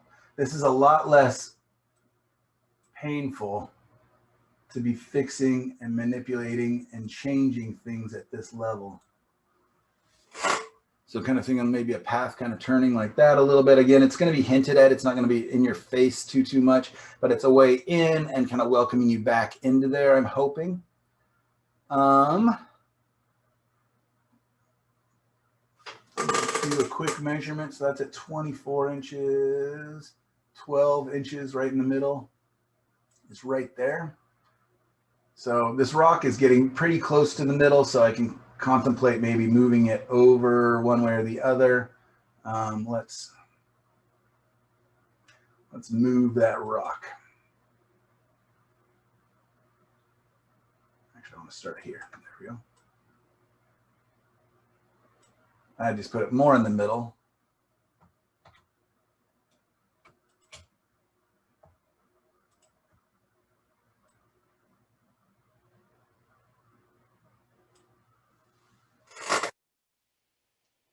I have to decide now. I just put it right in between the waves. But it does have a sense of perspective that way a little bit, which is kind of interesting.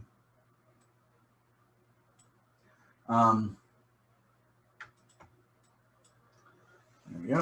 Got rid of the rock. We have some bush over there. I kind of like this. What are you guys thinking?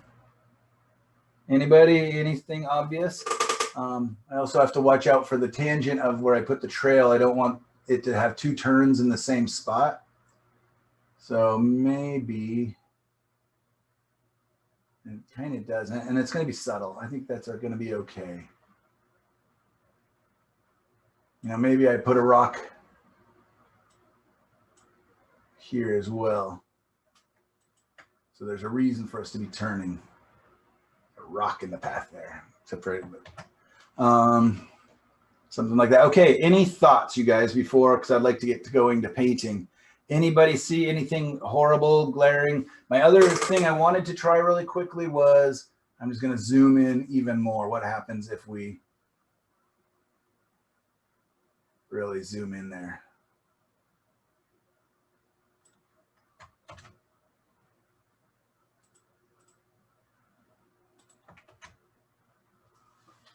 Okay, because, you know, I'm thinking of it's about this under stuff, and everything else, but this doesn't feel as good to me. This is a more claustrophobic, somehow less inviting.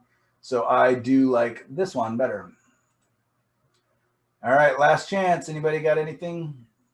I would like to lighten that one bunch to the left, right beneath the tree. I don't know anything about Photoshop, so I don't know if you can do that or not. Oh, I definitely can. Let's try it.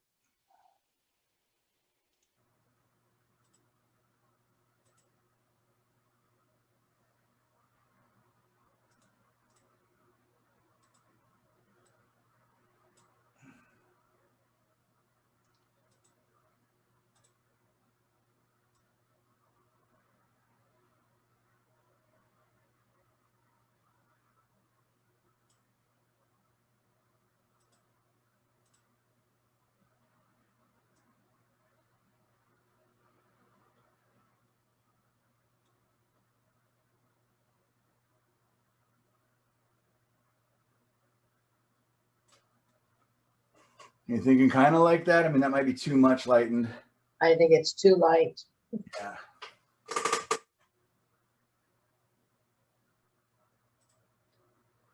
Let's less lighten it. Let's try it one more time. So this is 6% lighter is all.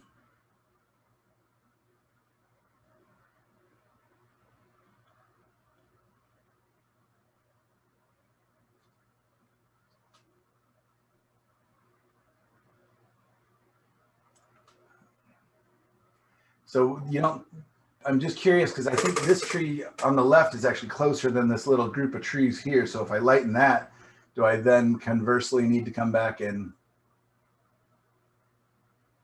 lighten this as well? My eye, because of that really heavy contrast, my eye was going to that former group rather than the one that you want to be your focal point, because the branches were a lot stiffer. They were a lot thicker.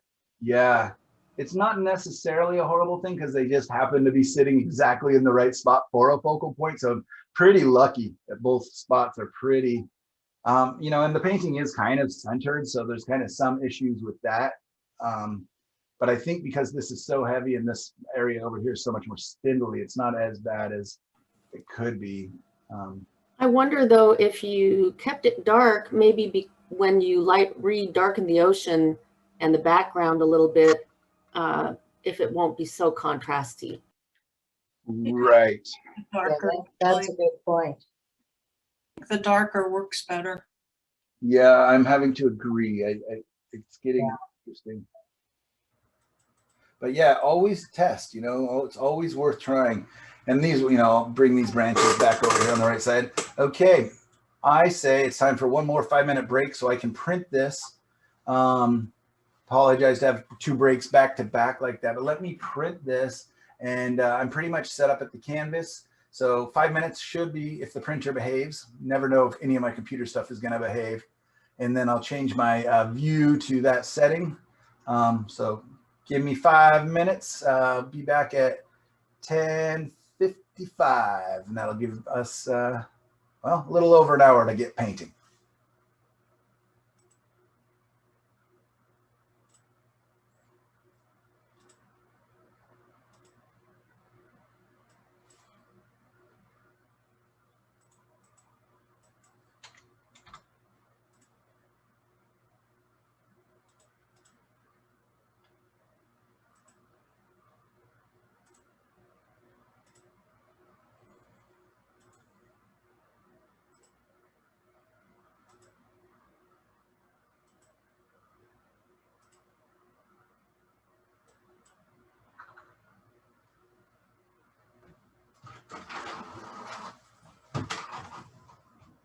How you doing, Shirley?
All right, just one more minute to kind of get everybody back.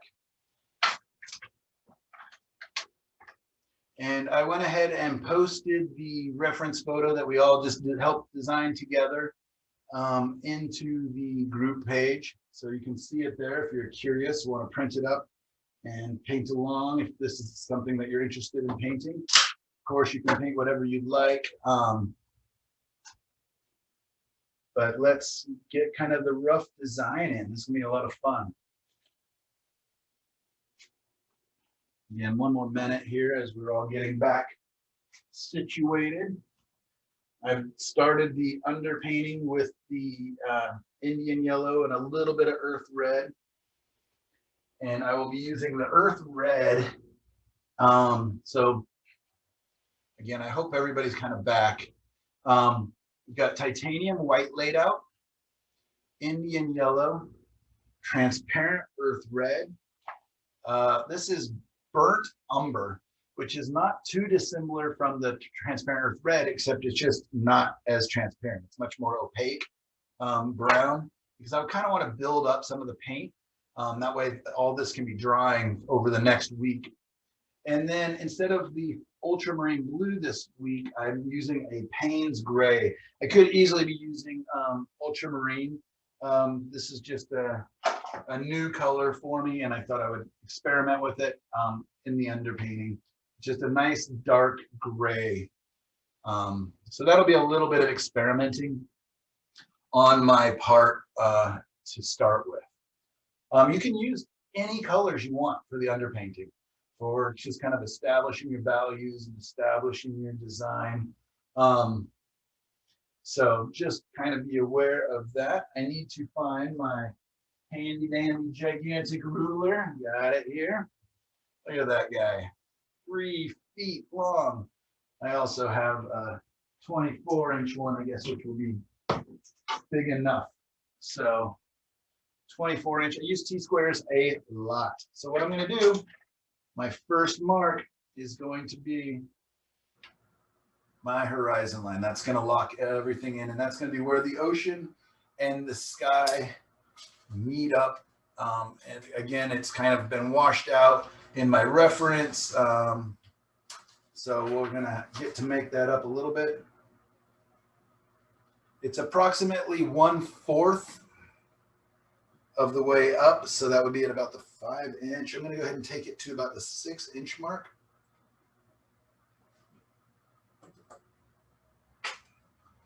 And walking around all these cameras and lights and everything. Sorry. I'm just going to use my T-square and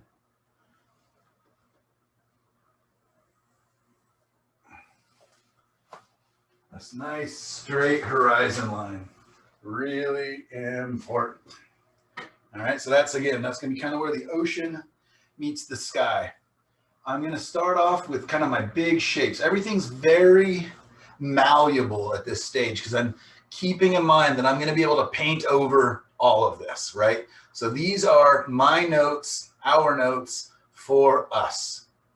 So if I make really bad shapes, ugly marks, it's okay. I'm not going to be too beholden to any of it yet. So what I want to do, my next big shape is kind of my ground form, which is only just below the ocean. There's not a whole lot of ocean showing back in the scene. So I'm kind of going to get, it's not super even.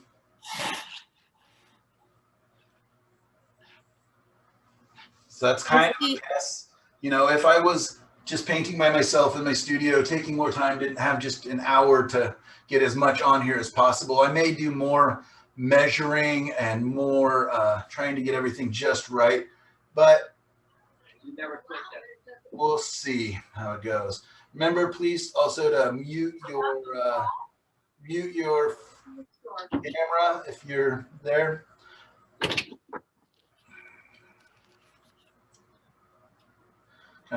Susan, I see your screen popping up. If you could please mute your mic. Yeah, please mute yourself if you're not asking a question. And you should be able to pin me as well. All right, so there I've got my earth, my water, which is not that much. There's going to be kind of little waves back in here. That'll be kind of our special happy little reward for getting back to our attention span. I mean, our focal point. And again, maybe I can even post this up so we can see it. I think that was a better idea. Let me grab a little bit of blue tape.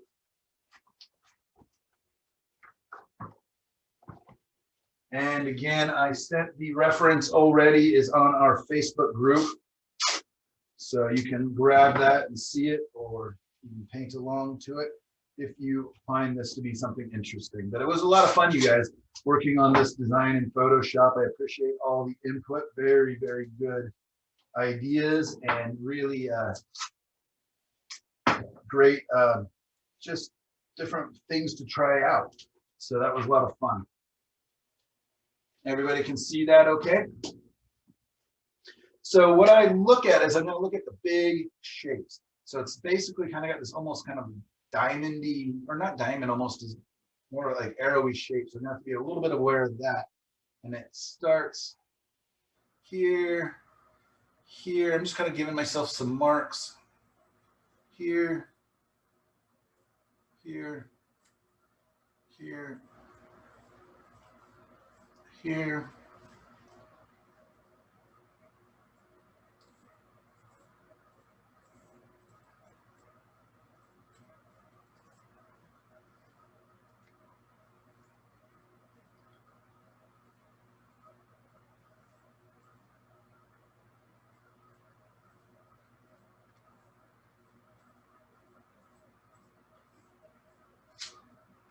So just made a lot of marks over here that were not right. So I'm just going to go ahead and get rid of those because they're not what I wanted. It's much smaller, tighter, and then it comes across to a big, heavy spot up here. So I'm looking in this spot. And really, I'm just kind of looking at what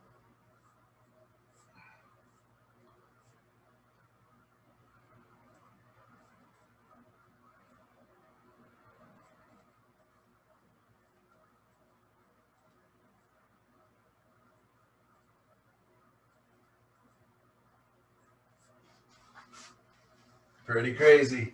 Looks like an explosion already.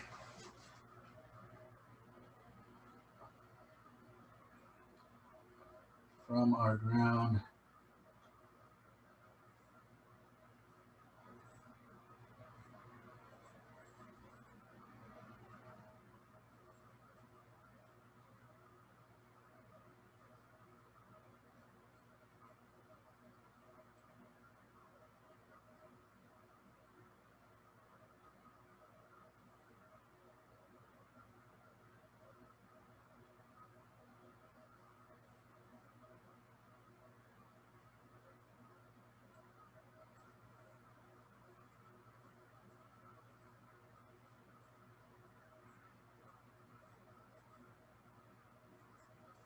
I really am just thinking kind of big shapes. It's, again, this information is for me. I am not in the least amount trying to make a beautiful rendering of anything right now. These are just notes for my painting as it evolves. A lot of times at this stage, I try to think a little bit, again, like the Polaroid picture, just kind of slowly evolving, appearing. I'm just giving myself loose guidelines in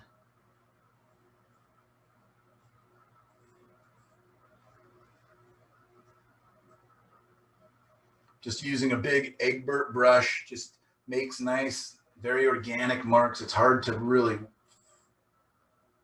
make any super controlled marks because I don't really want to yet. You got this little tree kind of peeking around behind it. It's kind of like the baby looking around the mom's blouse here, kind of peeking out from behind, a little bit shy.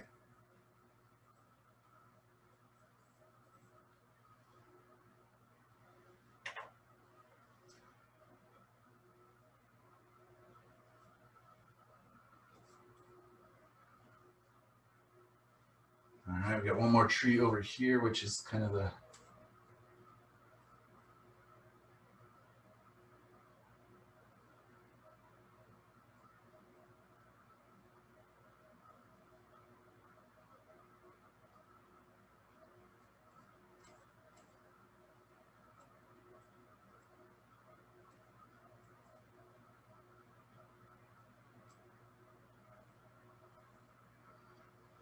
and as I'm putting these down, I'm kind of like, okay, how can I make some of these shapes exciting and interesting, other ones a little more quiet and subdued so that they're kind of supporting these guys.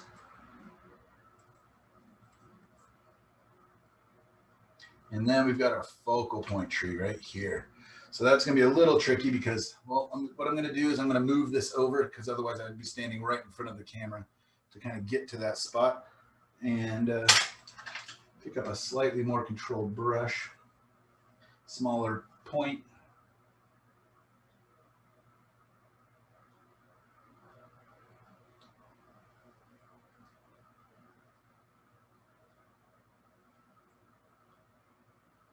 So it kind of comes out.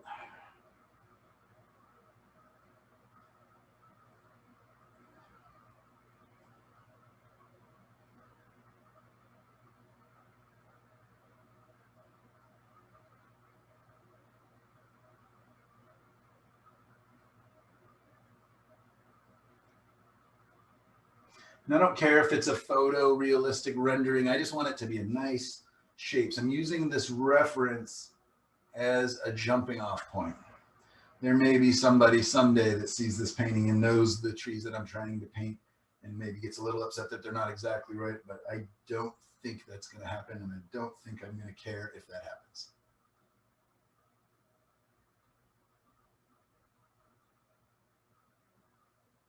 So I just want to make pretty marks, pretty shapes.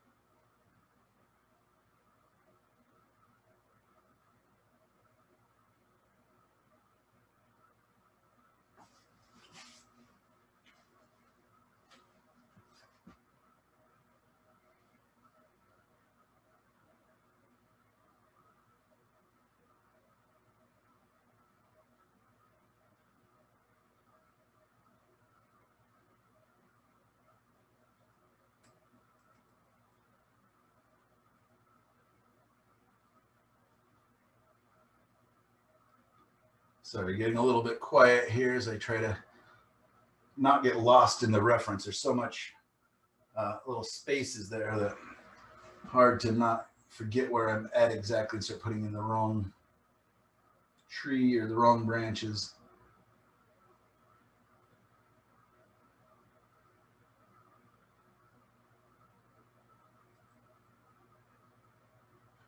And last week we did subtractive painting, which I may do a little bit of that in here where I put in the big dark shapes and then come back and carve out some of the smaller shapes. And I think that could work definitely as we're getting into the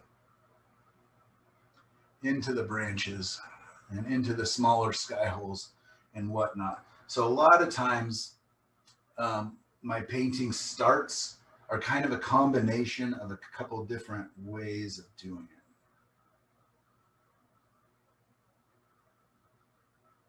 And it's just, you know, what's going to work the best, what's going to help make the painting approachable, figure outable.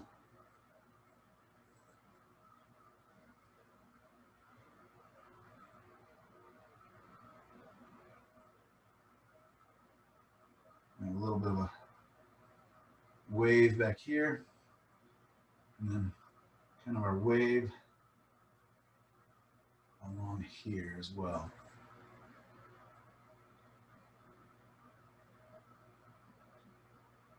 And I'm going to go ahead and take it behind these trees so it doesn't just appear like the wave is stopping at the trees. Let's come back to the ground form. And now that I've got some of the trees kind of knocked in, I can kind of figure out the ground a little bit better.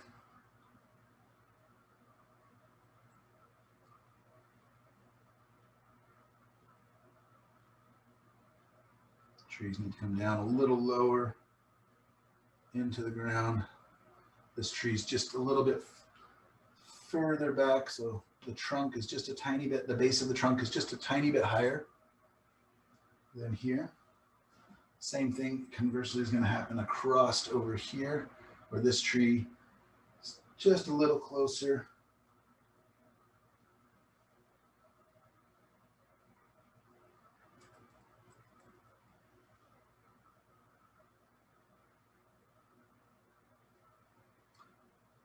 And this tree is almost right on the edge of the ground as it goes back to the coast or to the ocean.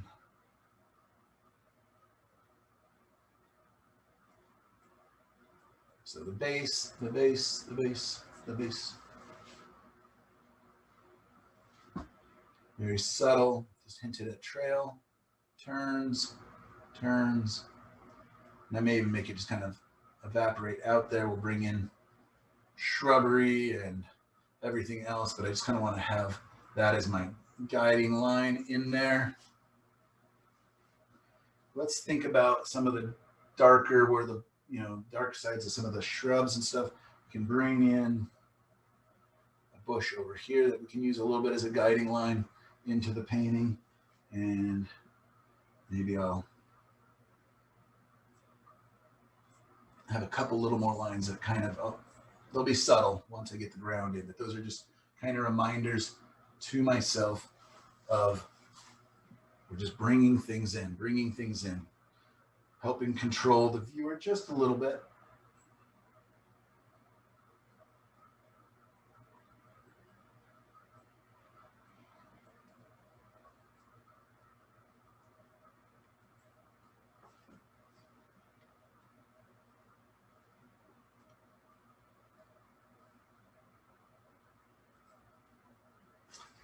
Messy, messy, messy. Nice and organic. We're just keeping things loose and hopefully fun.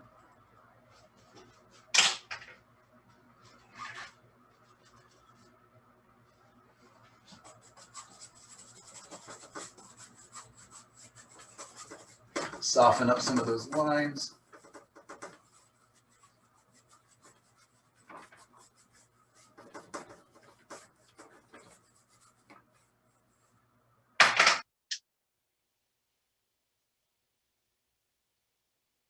Back to the ground again, where we kind of abandoned. Oh, that's the ocean.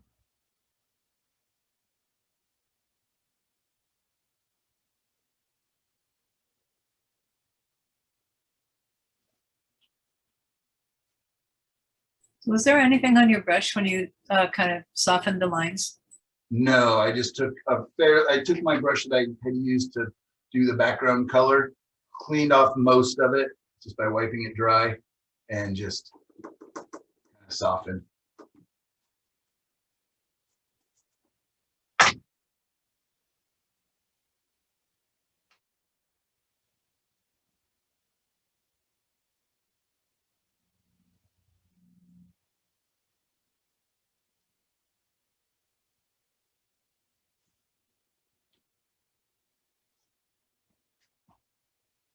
So now my next step is, I mean, for one, I need to step back and kind of see what this looks like. Because from up close, I'm not getting a good judgment on it.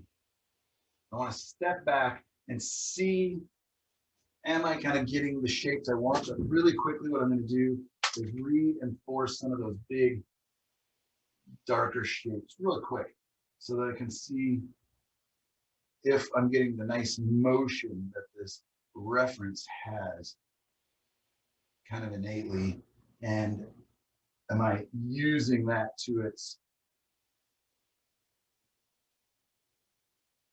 bring this branch down a little lower.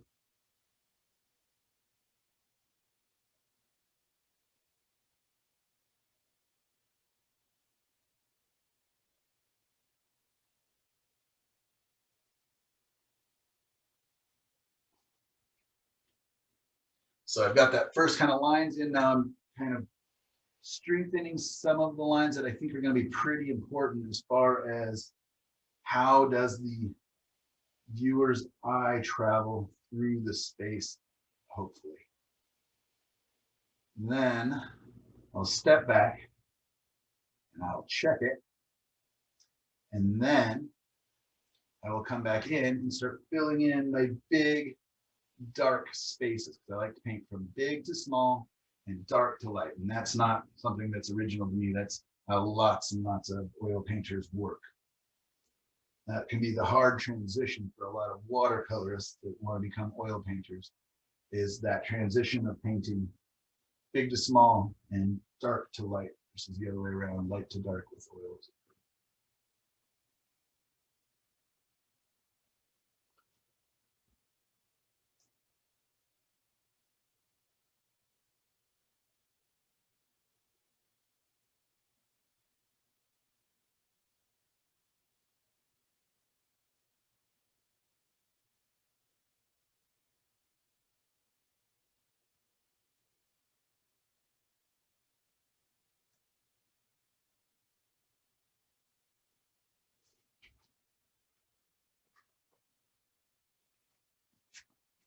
So it's kind of like I'm drawing it 2 or 3 times.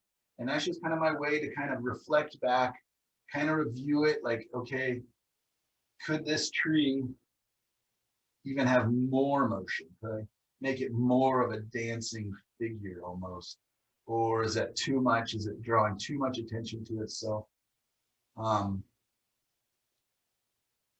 so I got the, I got my kind of rough lines in, and now I'm kind of refining it. And just like I said with the Polaroid picture, right, slowly developing in front of me, and it will be kind of a slow, gradual, constant, hopefully, refinement.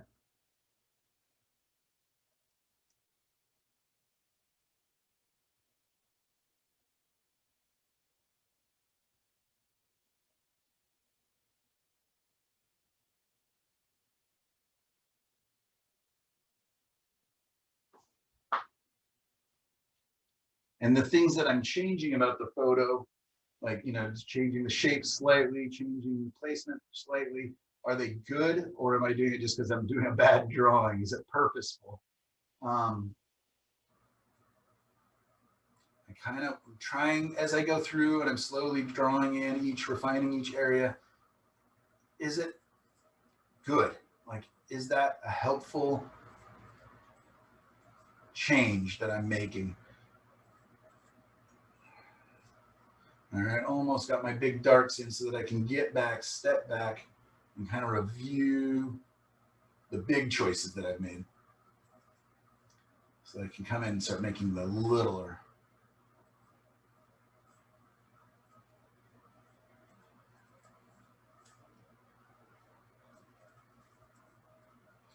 How do I make this shape up here interesting? what do I do? What do I kind of wants to connect across here?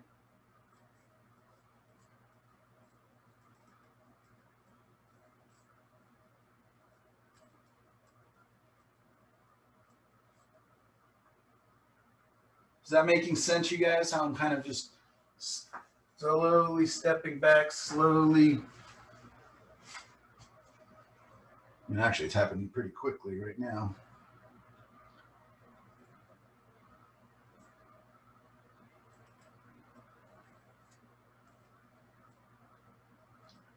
Remember, I like canopy shapes. I'm just kind of like, where could I add more canopy? Where can I make more kind of an umbrella form in there? But with all these little marks that I'm making, I'm also kind of going, which one of these are branches and which one of these are the leaves or the needles, getting a little bit lost. So that when I come back in and start darkening in big areas, hopefully that will help me to find my placement a little more. Okay, I'm now going to go ahead and grab my soda, and I'm going to step back to the back of my studio as far away as I can get from it and just kind of give it a quick once over and see if I like this design. If you're seeing anything obvious, you can kind of let me know.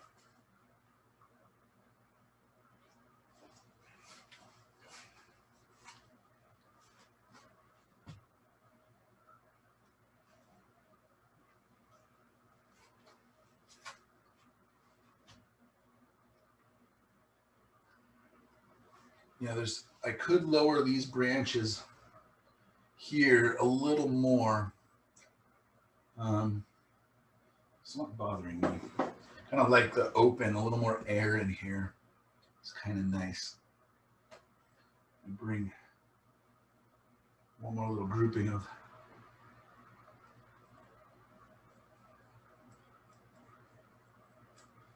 shrubbery down here. All right. So what I will do is grab kind of a mid-size, this again, just a little house painting brush. I'm just gonna mix some kind of dark, but I want to keep it kind of on the warmer side, a little more on the brown. Touch of paint thinner, not too much, just a touch. I don't want it runny. And let's get some darks in so we can really kind of see the design, the big light and dark shapes.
I'm just looking for dark, big shapes and just trying to get some coverage.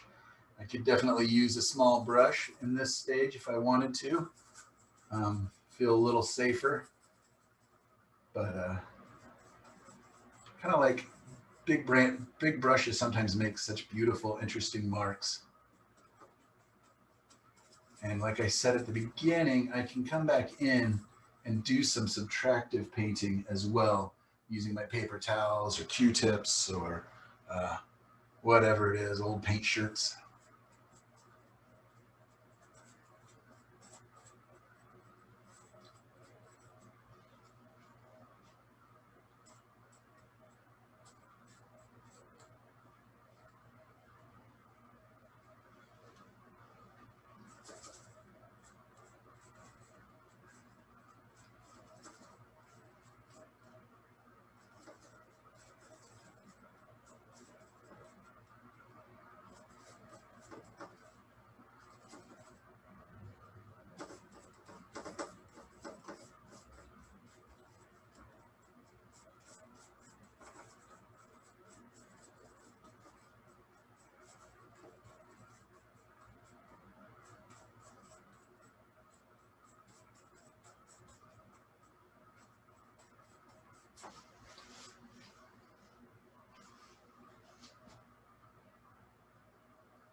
And I don't want to protect it too much. Like I could leave sky holes and things in here.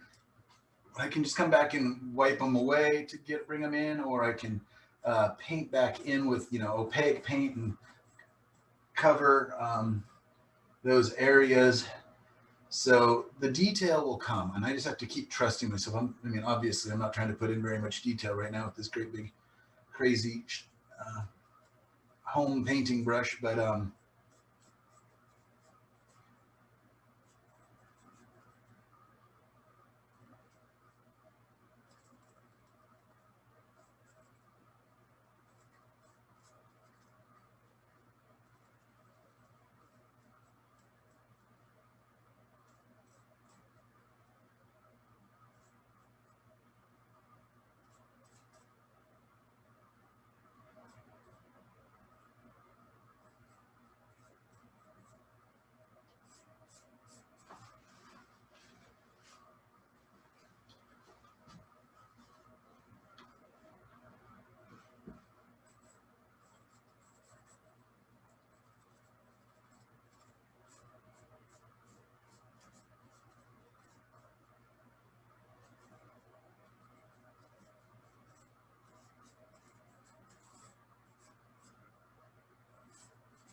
so I just kind of mixed a little bit of Payne's gray, a little bit of white, and then back in with the brown, just to kind of differentiate the trunks a little bit, but I want them to be quite dark.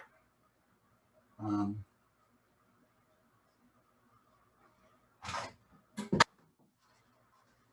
also going to cool them down, letting the kind of natural grays and kind of the bluey colors that are kind of in that bleached out bark start to show through just a little bit, again, while staying towards the darker side, because I'm going to paint from dark to light.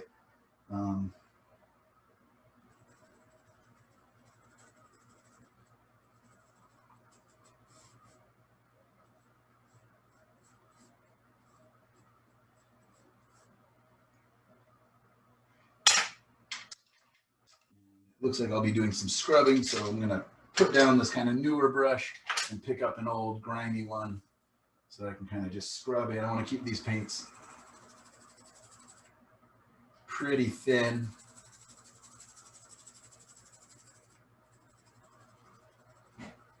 So that this layer of the design phase dries pretty quickly, and I'll be able to come in next week and refine some of this stuff.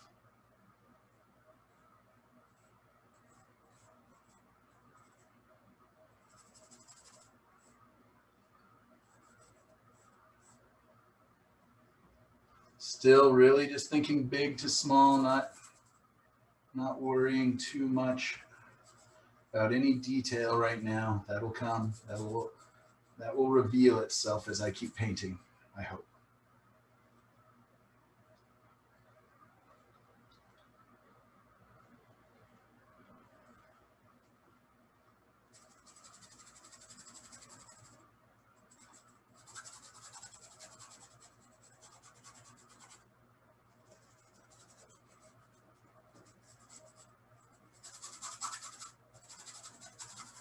You can hear that scrubbing sound.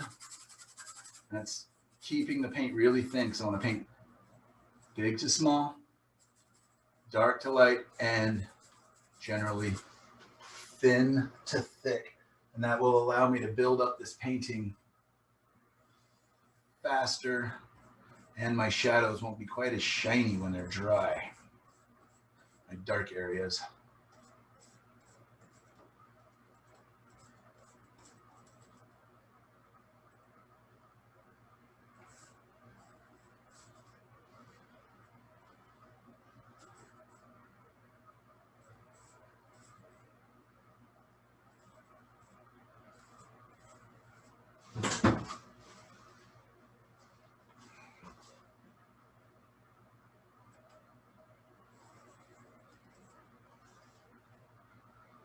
Just kind of hinting at some of the branches that are going to be up underneath the canopy.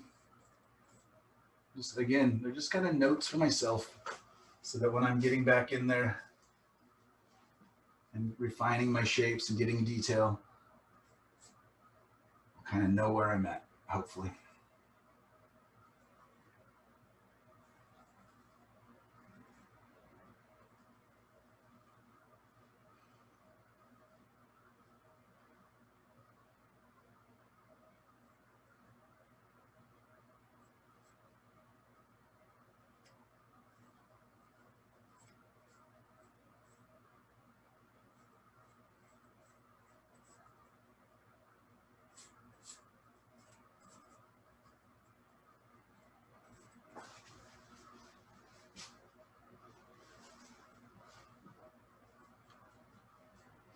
All right, so we're now into this designing a phase for about a half hour.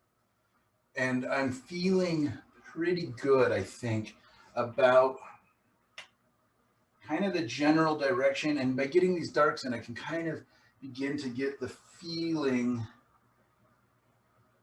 and of the design and the patterning and the movement that I'm gonna hopefully get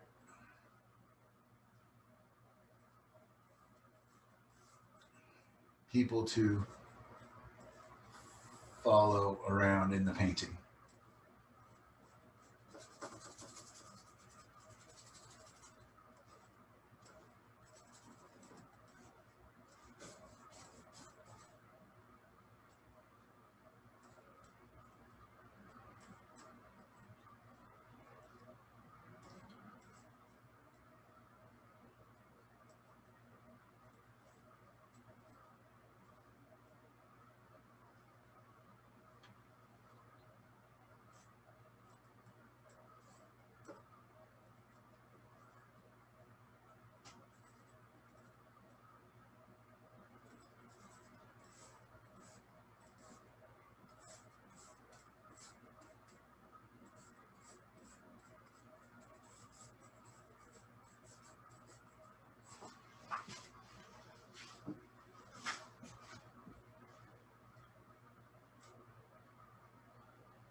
And I'm just kind of marking maybe a little too much, a little too strong there, but just kind of what branches are going in front of where.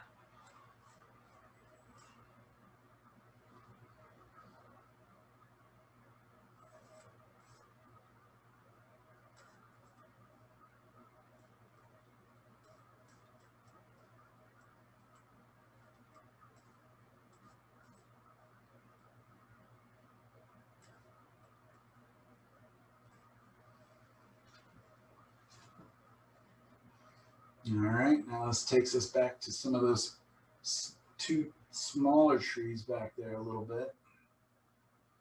They're both kind of sitting in the shadows of these other trees, so they kind of appear darker. And we had a discussion during the editing of this photo of if we wanted them darker or lighter, and we lightened them up and it didn't quite work.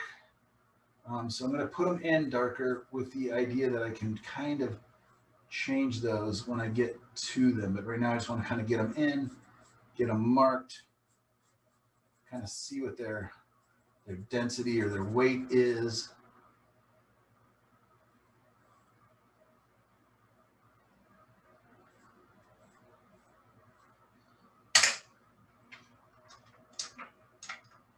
Need a brush that makes a little bit cleaner, nicer mark.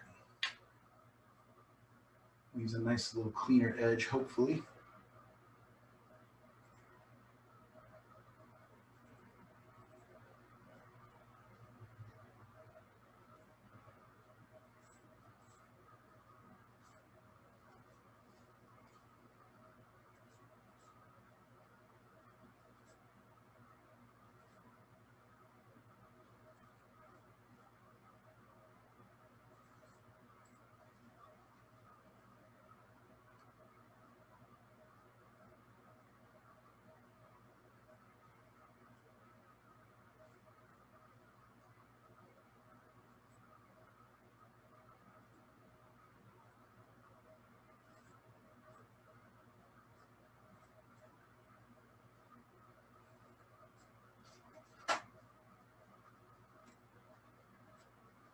paper towel, a little getting in there and changing that shape so a little bit.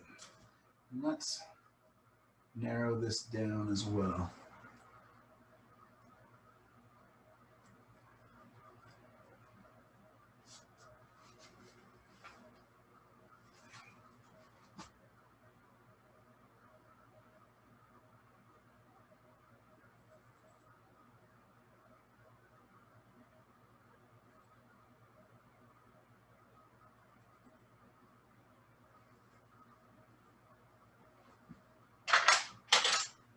And back to a smaller, hopefully a little finer brush. For this other guy, 'cause he's got some spindly branches back there.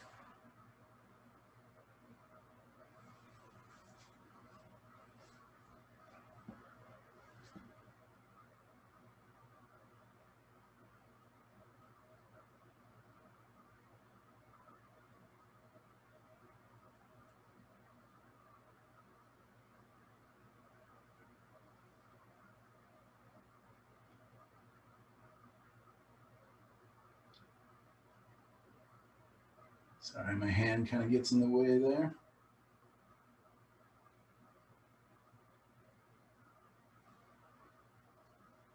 I'm also looking for tangents where I don't want branches to line up, you know, from one tree to the next too much. It can happen a little bit, but I want to be aware that, especially if they're kind of important branches, that they're not just lining up and becoming part of another tree or hiding behind another tree or like just sitting right on it.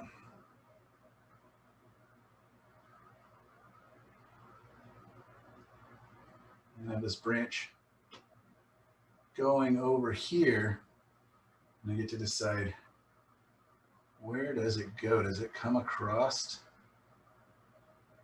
behind this tree?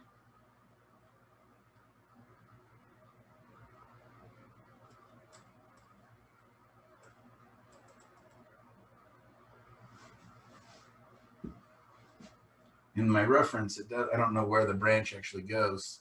So I just kind of thought that would be more interesting to have it going beyond.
And it's like doing a puzzle, just trying to figure out where am I in there with those branches and trying not to get lost.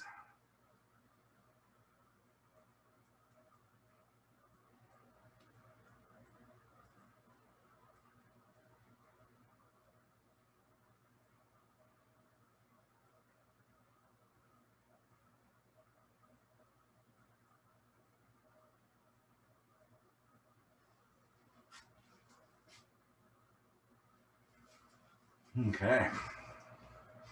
And I think it's starting to show up okay.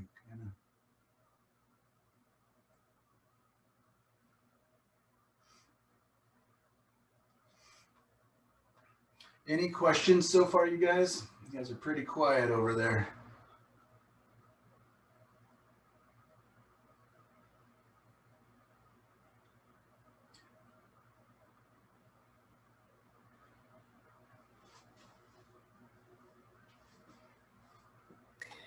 Do you prefer using this method of starting your painting specifically for this type of a detailed drawing or painting?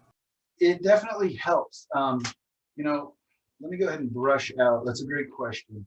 And I do try to kind of think of each painting, you know, as I'm looking at it and how would I approach it. And just because I did want to show you guys this technique, I kind of thought, you know, I picked a reference slightly based on that as well. So let me go ahead and soften these edges even more. What I'll do is I'll use some of the subtractive work as well. And you can see how it can kind of go together. And hopefully what you're seeing is there's hints of color, hints of temperature, hints of the design, and they're all just kind of, again, just hopefully just developing together.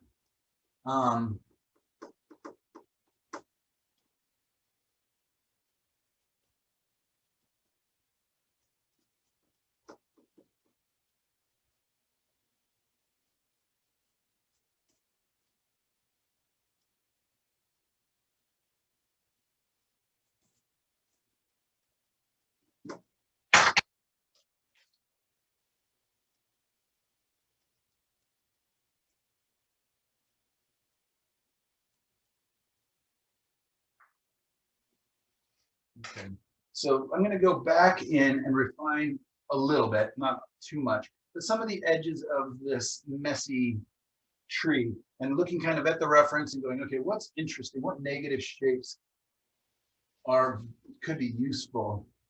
And I can come back in and carve it. Sorry, my arm kind of blocks that. I'll try to get a spot where I can, there we go, you can kind of see.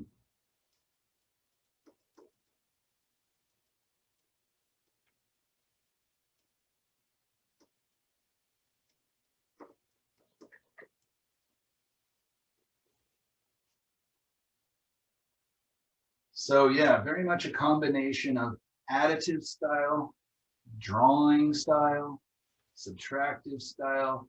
And I'm just not a purist when it comes to how I build up or how I design my paintings.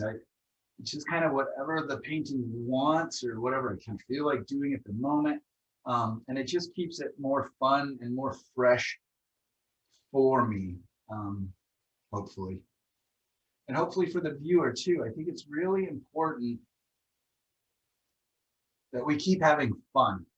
I think that people can tell that, the collectors, the gallery owners, they can feel the energy. If the painting is a big slog, the painting's a big slog and you just, I just got to get through this and, you know, get to the fun part.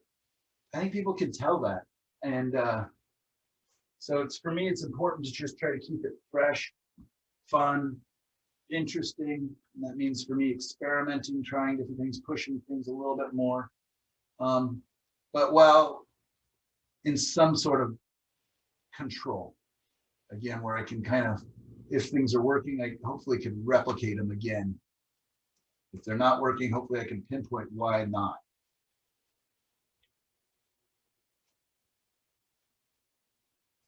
That makes sense? Did that answer your question? Yes. Okay. And I would guess more often than not, it is a combination of different ways of starting.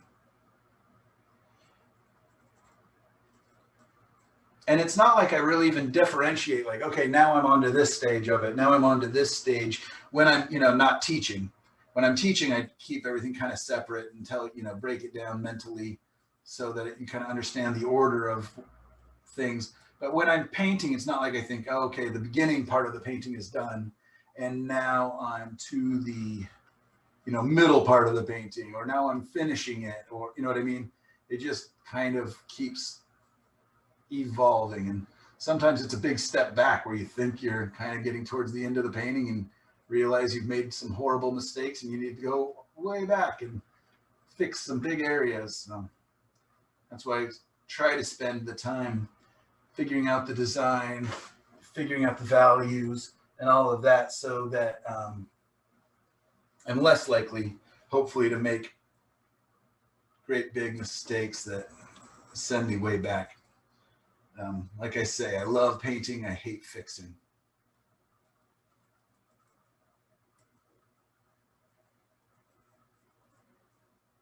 even though I guess so much of painting is kind of fixing.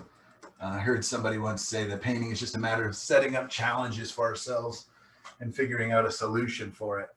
So, yeah, it could be, I guess that's the fun of it, right? You know, if all of us painted something very similar, maybe using kind of the same reference and stuff, we would all come up with so many different possible ways of doing it. And none of them are right, none of them are wrong. And that's why it's art. That's why it's creative.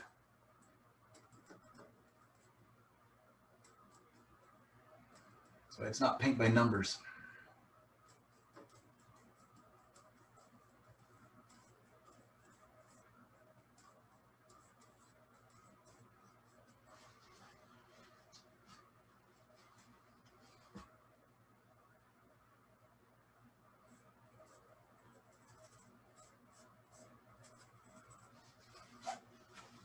So I'm still just kind of looking at the big negative, big positive shapes and kind of just, I'm still just looking at the feeling of movement and whatnot.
And now I'm just kind of, even though this ground plane will actually be quite a bit lighter in the end, I'm just kind of darkening it so I can kind of feel the weight of it, the balance of it.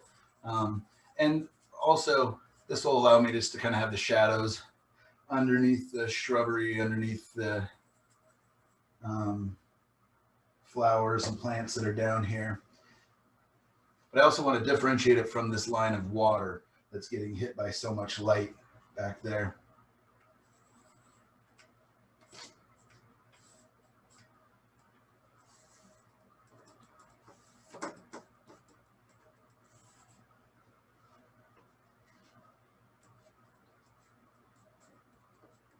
I have a rock there, I think. I have our trail.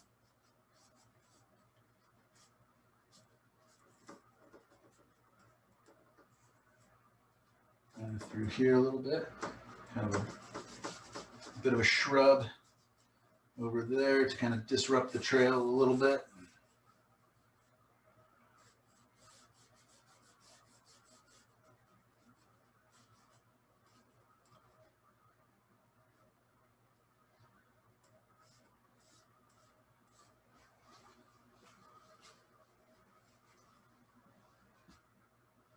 All right, we've got about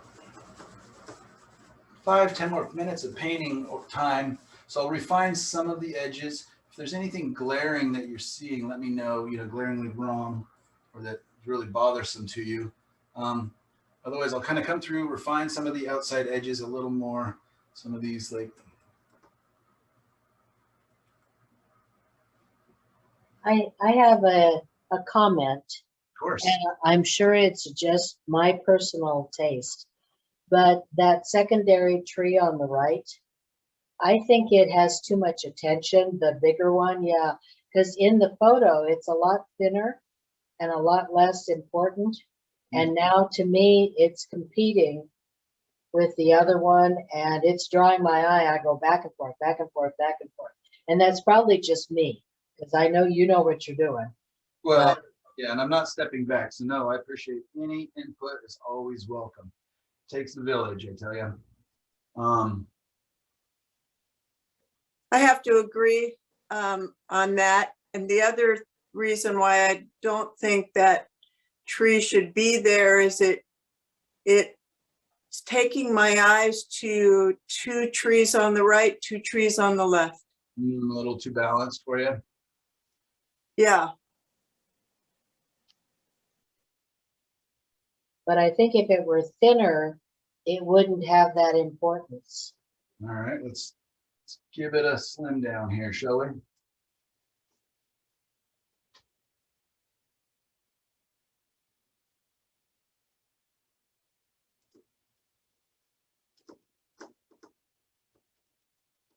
A lot easier to fix it now, or at least try it and see what happens than it is later.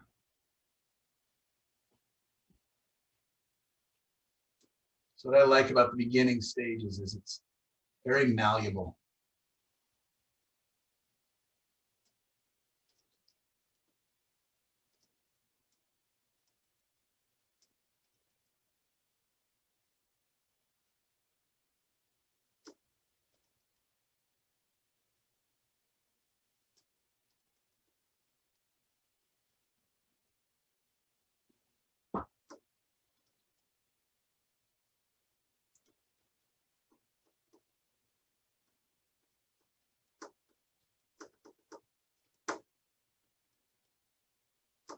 So there I've taken it down about 1/3 of its width. Are you noticing any difference yet? I think it's better, but I think I'd like it even thinner yet. Do you think that one or the one behind it should be a little thinner? Well, the one behind it I thought was your center of interest. Right, but it can still be pretty spindly. I think the one behind it should be thinner. Let's try that a little bit too.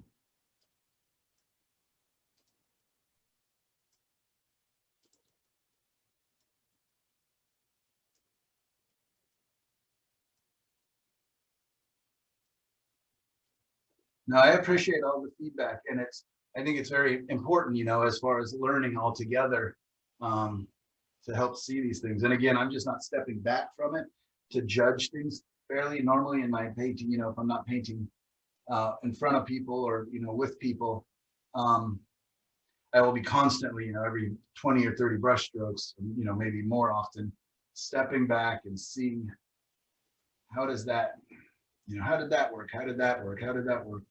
And trying to judge everything really quickly.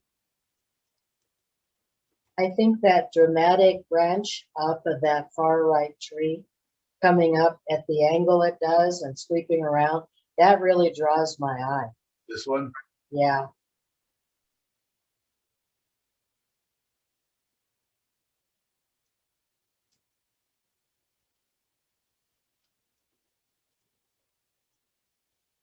I think it's the angle that gets to me. Right. Sure could be. Yeah, and in the reference, it's definitely there, but in shadow a lot more, so you just kind of don't see it.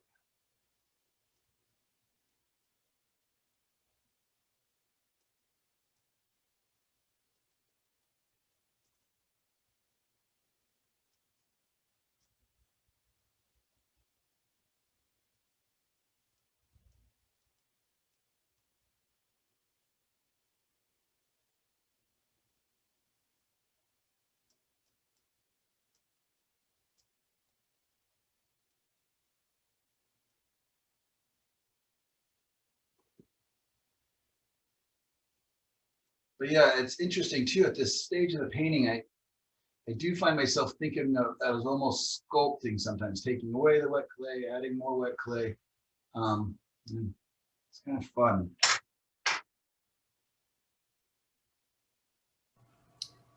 The lower branch, the lower right branch of the right back tree, the lower right branch, that one seems to join up with the one on the foreground tree up. Yeah, it kind of fall. Yep. Sure does. And I knew that guy was going to be a tricky one, but you're right. That's a great catch. So I want him to meet up here.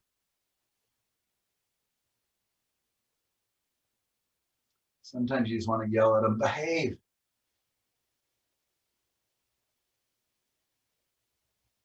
Do what's in my head, not what's happening on the canvas.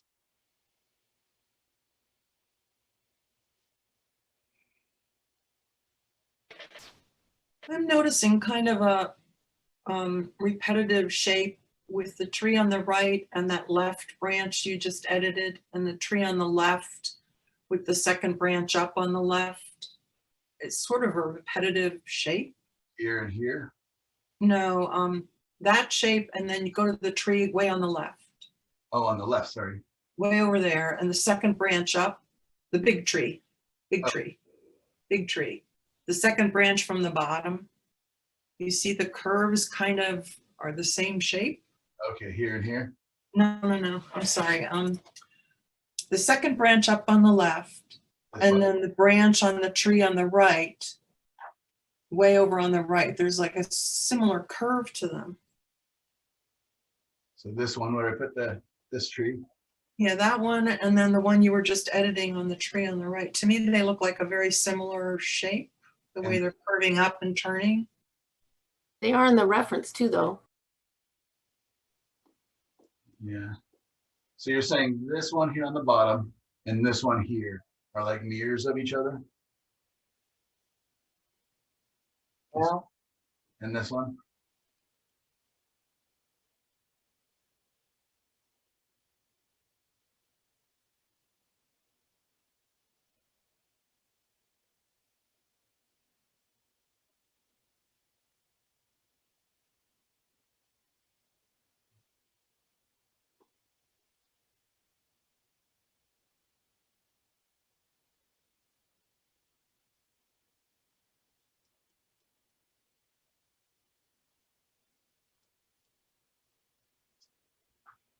All right. I'm not sure I was ever quite know if I understood exactly which two branches you were talking about. I figured one was this one, and then this one on the bottom. No, up further on the tree on the right, that one on the left. On the left here. Okay. Yeah, those two shapes look very similar to me, and maybe they should. I'll put X's on them right now so I can mark them when I get a chance to step back and analyze them. I will do that. I appreciate it very much. I agree. If you follow from the base and just let your eye go up on both of those trees, she's absolutely right. They are the same shape. Cool. One's a little bigger, but Yeah. they're pretty much the same. Yeah, I can see that on the monitor a little better. Again, I'm just too close to it right now. But anyways, what I'll do is I'm gonna very quickly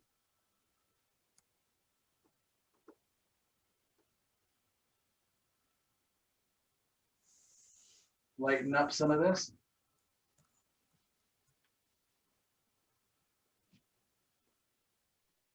And we'll wrap it up. And I will continue to work on this and continue to look at it. And I really do, you guys, very much appreciate all of the feedback. And I had a lot of fun working on designing this with all of you guys on Photoshop and looking at all the artistic references of different design ideas. And I think it was kind of fun to do that and then come over and design our own. And you know, having all that kind of fresh in our head. And oh, here, look, maybe I can turn it up a little sharper. I don't know. We'll look at it. I think it's beautiful. Well, thank you. Appreciate that. It is very lovely and a great class. Thank you. My pleasure. It was really fun. You guys were great. Sorry, I was a little bit tired at the beginning of the day, but you guys definitely energized me and everything else. And now Just gonna wipe that off. I put a little bit of paint thinner basically onto there, and I will use. What color are you gonna make the sky? I don't know. I've got a week to not think about it and then get back.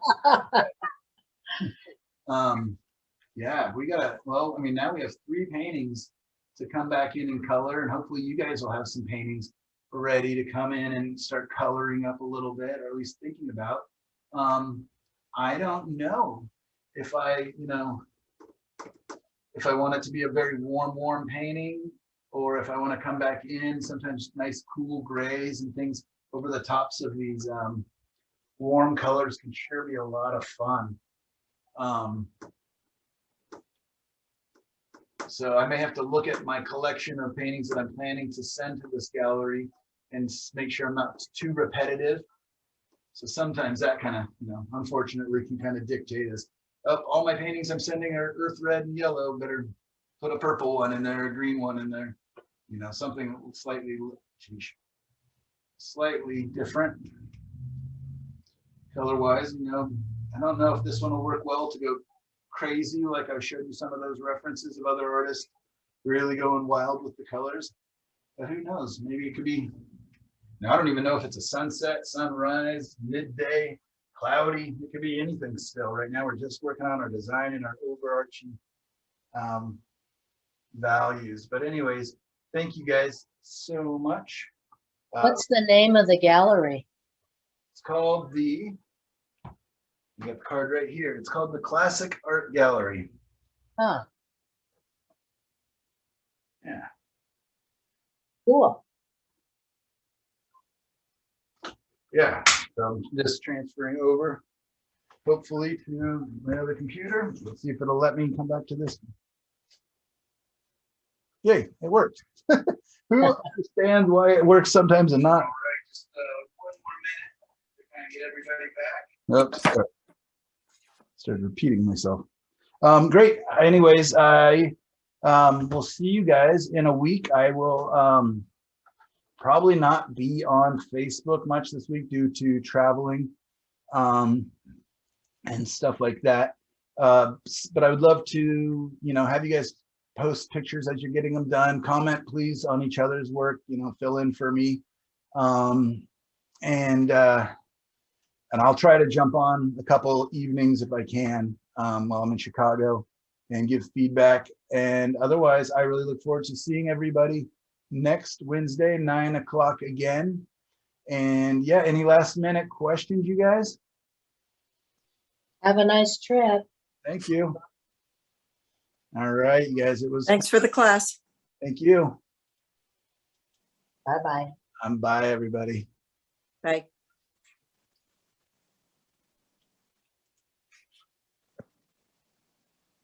Bye. Bye.